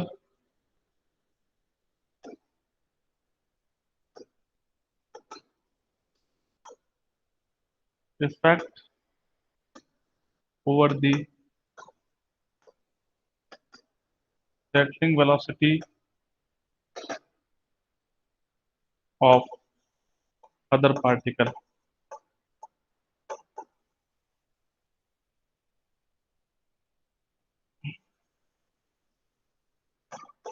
क्या बोल रहे हैं? द पार्टिकल सेटल होगा, इट विल सेटल इंडिपेंडेंटली, उसका सेटल होना नेबरिंग पार्टिकल की सेटलिंग वेलोसिटी को अफेक्ट नहीं करेगा।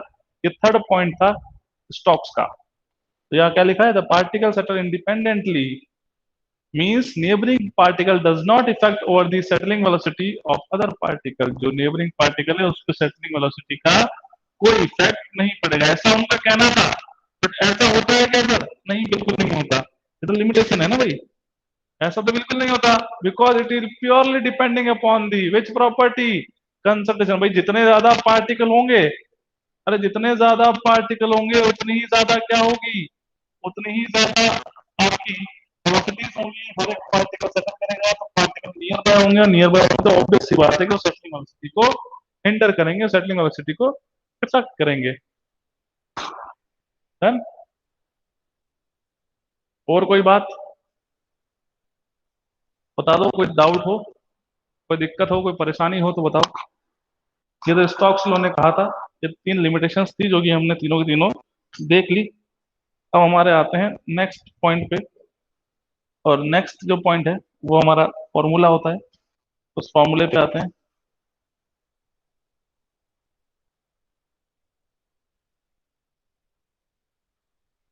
बताओ।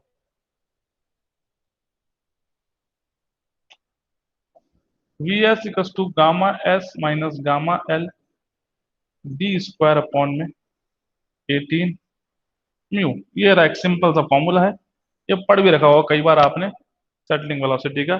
Gamma S minus gamma L वेलोस, ये तो यूनिट वेट है, unit weight of solid minus unit weight of liquid और fluid into d square diameter of the particle, and mu is the viscosity, which kind of viscosity it is। अरे dynamic के kinematic जल्दी से बताइएगा। Mu और एक new दो viscosity होती है। अरे थोड़ा सा एफएम की तरफ भी चल लेते हैं, देखते हैं कितना क्या पता है। एक तो होती है हमारी म्यू और एक होती है हमारी न्यू। ये कौन सी वेलोसिटी और ये कौन सी वेलोसिटी है, बता दो बस, जल्दी से बताइएगा। अरे तो बियॉन्ड दी सॉइल है, ये तो बता ही सकते हो, जनरल चीजें हैं। विस्कोसिटी एफएम पढ़ी होगी कि नहीं पढ़ी, जल्दी से बताइएगा। डायनामिक है कि काइनेमेटिक है? इतना सोच लिया तो काम हो गया फिर तो।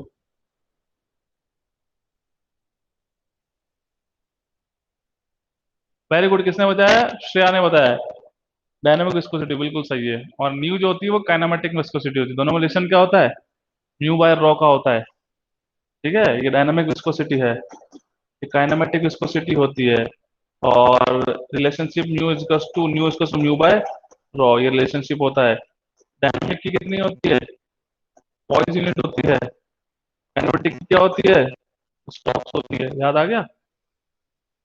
अभी एक ही बच्ची ने बताया, वो भी श्रेया ने बताया, बाकी सभी साइलेंट मोड पे हैं। हैं? चलिए, इतना हो गया कि नहीं हुआ? यहाँ तक समझ में आया? तो एक क्वेश्चन करोगे, बताओ।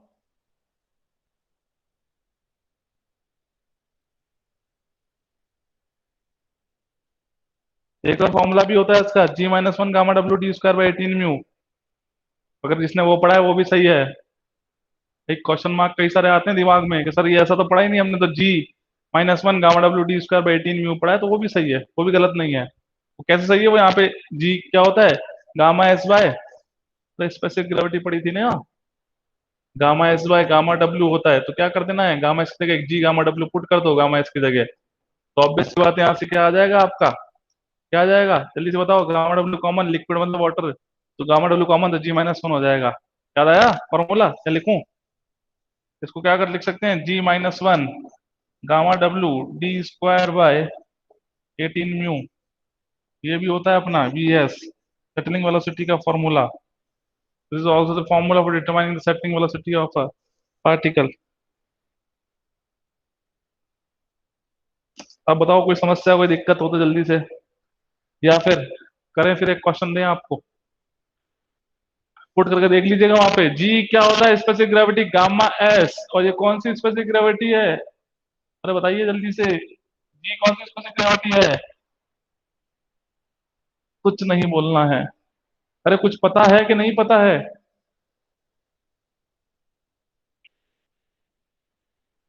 तबीयत मेरी खराब हो रही है पर एनर्जी आपकी लॉस है।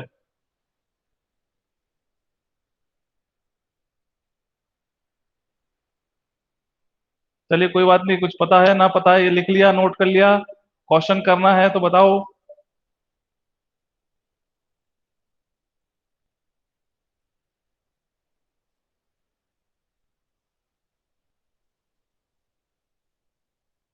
क्वेश्चन करना है तो जल्दी से कमेंट बॉक्स में कमेंट कर दो।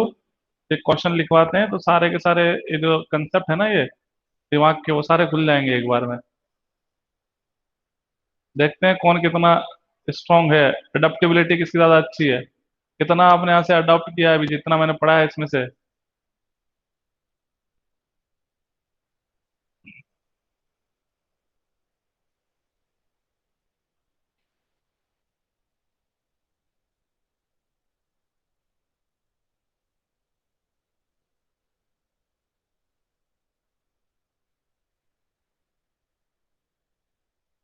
कौन सा कॉलेज है आपका, राय सोनी है क्या?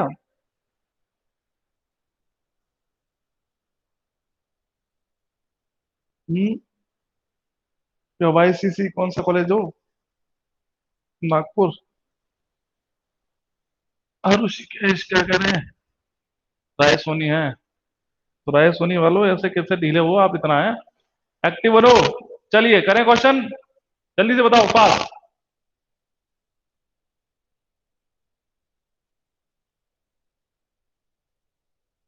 एक तो स्ट्रेंथ बड़ी कम है आपकी। चलिए गुड, अब देखते हैं किसने कितना अडॉप्ट किया है चीजों को, कितना ध्यान से जो कंसंट्रेशन से पढ़ रहा होगा उसके लिए तो कोई दिक्कत वाली बात नहीं है, सीधे फॉर्मूले में वैल्यू पुट करेंगे आंसर आ जाएगा।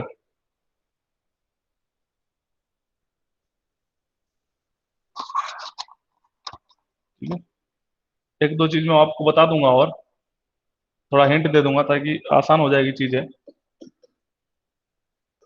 इन a sedimentation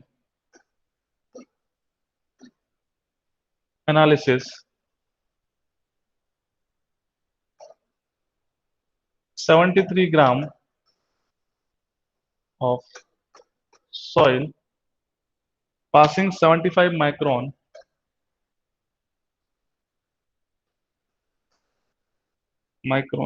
is dispersed in is dispersed in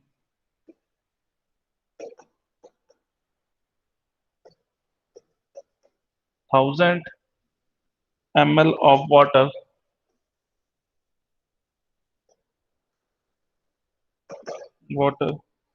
In order to estimate the percentage of particle,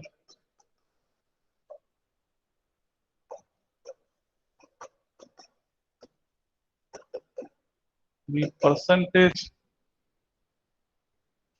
of particle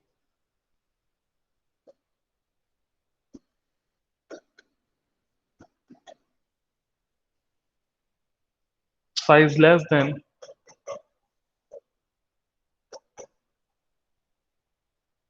0.002 mm, कितना हो गया बेटा, 2 माइक्रोन हुआ कि नहीं हुआ? How long after the commencement, after the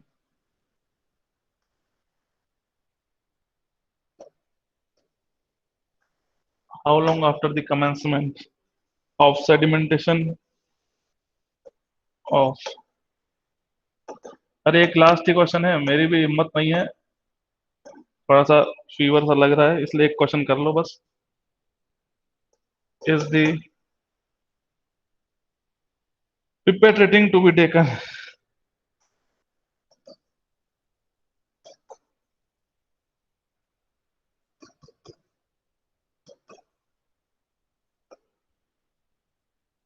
The sample was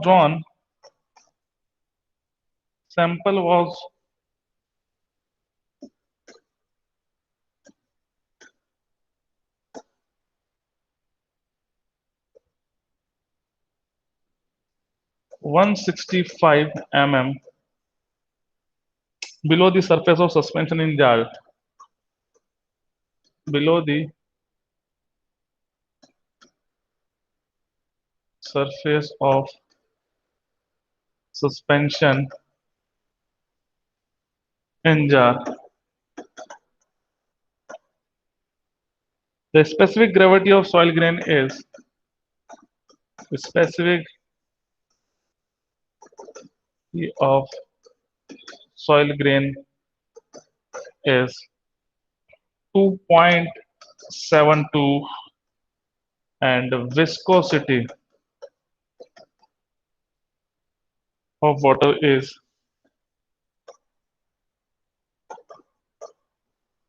1 कितना है ये, 0.001 न्यूटन सेकेंड पर मीटर स्क्वायर। ठीक है, ये है अपनी कहानी पूरी।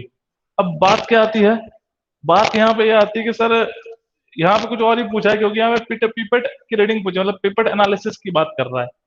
उस पिपेट एनालिसिस में क्या होता है कि पिपेट को इंसर्ट करते हैं, बाकी सारी कहानी एक ही है। तो सेटलिंग वेलोसिटी का फॉर्मूला हो जाता है, वो वही है gamma S minus gamma L D square by 18 mu, या फिर G-1 gamma W D square by 18 mu. ये तो यही है, ये जो सेटलिंग वेलोसिटी है ये He/T हो जाता है।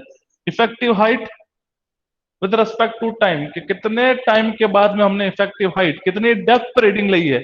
एक सस्पेंशन रेडी करते हैं हम, एक सस्पेंशन का मतलब घोल होता है एक वाटर के अंदर, हम क्या करते हैं, वाटर के अंदर हम एक सॉइल को मिक्स करते हैं, फाइन ग्रेन सॉइल को, जिसकी हमें क्या करना है, पार्टिकल से एनालिसिस करना है। और फिर उसको पीपेट इंसर्ट करते हैं, फिर उसको 10 सेंटीमीटर की डेप्थ से, एक स्टैंडर्ड है जनरली किसी भी डेप्थ से कर सकते हैं, तो ये डेप्थ कितने डेप्थ से उसे सक करते हैं तो वो इफेक्टिव डेप्थ हो गई। और कितने टाइम लग रहा है उसको डिटरमाइन करने के लिए, वो आपको कैलकुलेट करना है। तो how long after the commencement of sedimentation the pipette reading to be taken, के कितने दिन देर बाद या कितने आवर्स के बाद हमें उस पेपर रेटिंग को लेना है। तो हमें वो टाइम कैलकुलेट करना है, मतलब हमें ये टी को क्या करना है, ये कैलकुलेट करना है। ये सेकंड्स में आएगा, इसको कन्वर्ट कर देना है, या सेकंड्स में बता देना या आवर्स में बता देना, बताओ क्या वैल्यू आ रही है। यूनिट सभी की ध्यान रखना है, एक ही यूनिट होनी चाहिए, यूनिट में वेरी नहीं होना चाहिए। बाकी सारा फॉर्मूला डाटा आपके सामने है, सिर्फ हमको टाइम निकालना है कि क्या बोल रहा है, how long after the commencement of sedimentation is the pipette reading is to be taken, कितने देर के बाद हमें उस सस्पेंशन में से, उस घोल में से हमें रीडिंग को टेकन करना है। तो how much time it will take. Depth तो इसने बता दी बेटा, अब देखना, sample was drawn is 165 mm। Last third line देखिए बेटा, क्या लिखा है, स्टार्टिंग से लिखा है sample was drawn 165 mm below the surface of suspension jar. जो भी सस्पेंशन बना है उस सरफेस से 165 mm की डेप्थ पे, जहां से एच की कोई दिक्कत है क्या, एच तो अपने को गिवन है 165, बाकी सारी चीजें अपने पास है। कैलकुलेट करके बताइएगा और क्या आंसर आ रहा है, चाहे सेकंड्स में बताओ चाहे आवर्स में बताओ। ये लास्ट क्वेश्चन है, बस जल्दी से बता दो जो भी आ रहा है फटाफट।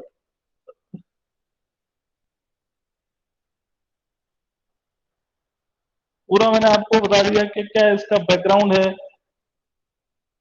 बाकी पिपेट एनालिसिस अभी अपन बता देंगे थोड़ा सा। में पिपेट जो होती है हमने टाइम तो अपना पढ़ी थी ना, पिपेट ग्राउंड करते हैं केमिस्ट्री लैब में। सेकंड पहले आप उसको इंसर्ट करते हैं ताकि टर्बुलेंस रिमूव हो जाए, उसके बाद में सैंपल को सक करते हैं, 10 ml सैंपल को सक करते हैं। और फिर हम देखते हैं कि भाई कि कितने उसके अंदर पार्टिकल्स प्रेजेंट है, पार्टिकल से एनालिसिस करते हैं। तो भाई, और ये कितने डेप्थ से आप ले रहे हो सैंपल, 165 mm की डेप्थ से ले रहे हो, तो कितने टाइम के बाद हम आपको लेना है, कमेंसमेंट ऑफ द सेडिमेंटेशन के बाद में कितने टाइम के बाद हमें लेना है, तो टाइम कैलकुलेट करना है केवल। सारी वैल्यूज है, जी भी है हमारे पास, एच की वैल्यू भी है, बस याद रखना यूनिट एक करनी है। अगर यूनिट में गड़बड़ी होगी तो पूरा ही खेल खत्म हो जाएगा। इस बात का बड़े ध्यान से याद रखना कि यूनिट एक रखनी है। इसमें यूनिट कन्वर्जन में होगा दिक्कत जो भी होगा, कुछ मीटर में है, कुछ सेंटीमीटर में है, कुछ सेंटीमीटर में नहीं है, कुछ एम के अंदर है। उन सभी को एक यूनिट में कन्वर्ट करो, सबसे बेस्ट है कि मीटर के अंदर कन्वर्ट कर लो, क्योंकि जो विस्कोसिटी है बेटा वो 0.001 न्यूटन सेकंड पर मीटर का मतलब कि डायनामिक विस्कोसिटी दे रखी है। ठीक है, तो इसको कन्वर्ट मत करना, गड़बड़ हो जाएगा। तो मतलब इसमें स्टैंडर्ड यूनिट क्या है, न्यूटन सेकंड पर मीटर स्क्वायर, तो हर चीज को मीटर में कन्वर्ट कर दो और पुट कर दो। बस आपके ऊपर है कि अब सब बता दिया कि इसका आंसर निकल के आता है, सही आता है गलत आता है वो सब देखा जाएगा। सॉल्व करो।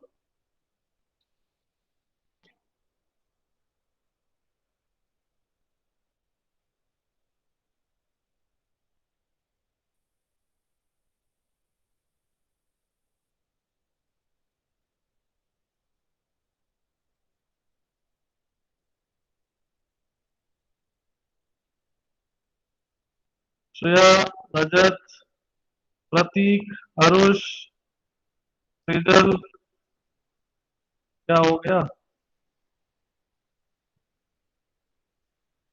कैलकुलेटर है, फॉर्मूला सामने है, वैल्यू रखनी है, कन्वर्जन करना है कैलकुलेट करके, टाइम निकालना है, either you are calculated second तो सेकंड में बता दो, और आवर में कन्वर्ट करके बताओ तो और ज्यादा बढ़िया है।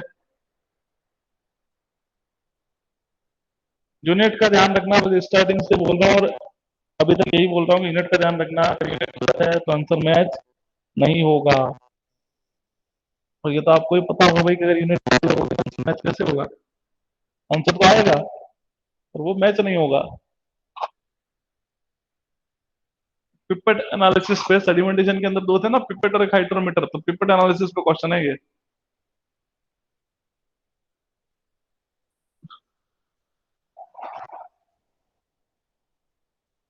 करो करो, सॉल्व करो, आसान है, करोगे तभी तो सीखोगे।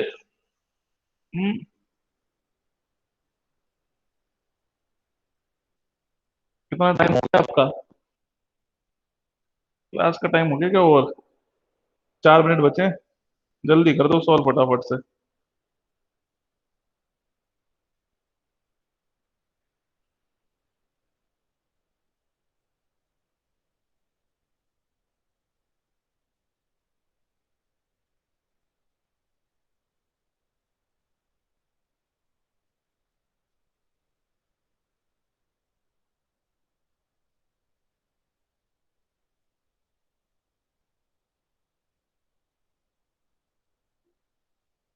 अब कौन आया है? पल्लवी। बताइए बताइए जल्दी से, कितना आंसर आ रहा है? फास्ट।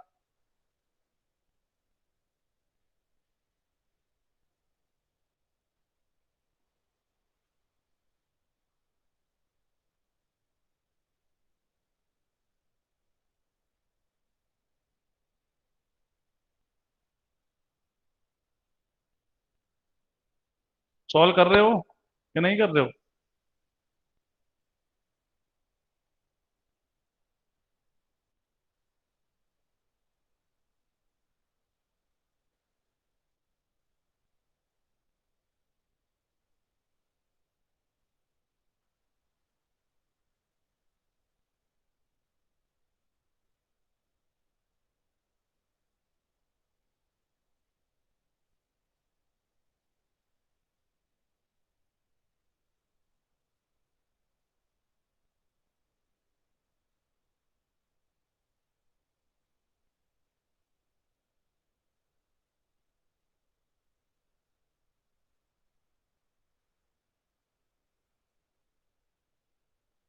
क्या हुआ?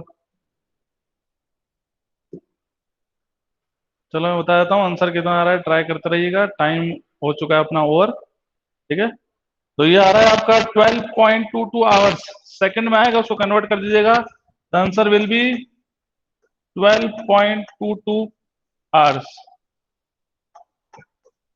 ये टाइम निकल के आया है, यही क्वेश्चन पूछा था। ठीक है, 12.22 आवर्स आया किसी का? नहीं आया अभी तक? अरे ऐसा क्या था इस क्वेश्चन में जो अभी तक सॉल्व ही करते रह गए? हम्म।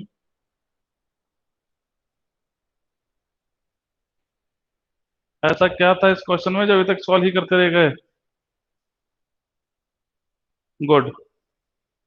चलें, करें ओवर क्लास को, या कोई डाउट है पूछ लो, अभी डाउट हो तो जल्दी से पूछ लो, कोई डाउट है तो, नहीं तो करें फिर ओवर।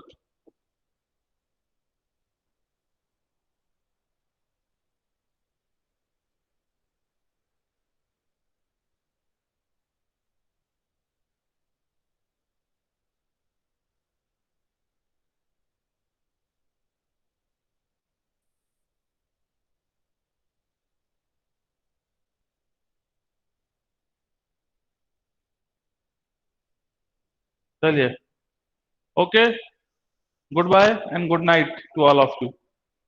मिलते हैं अपन कल।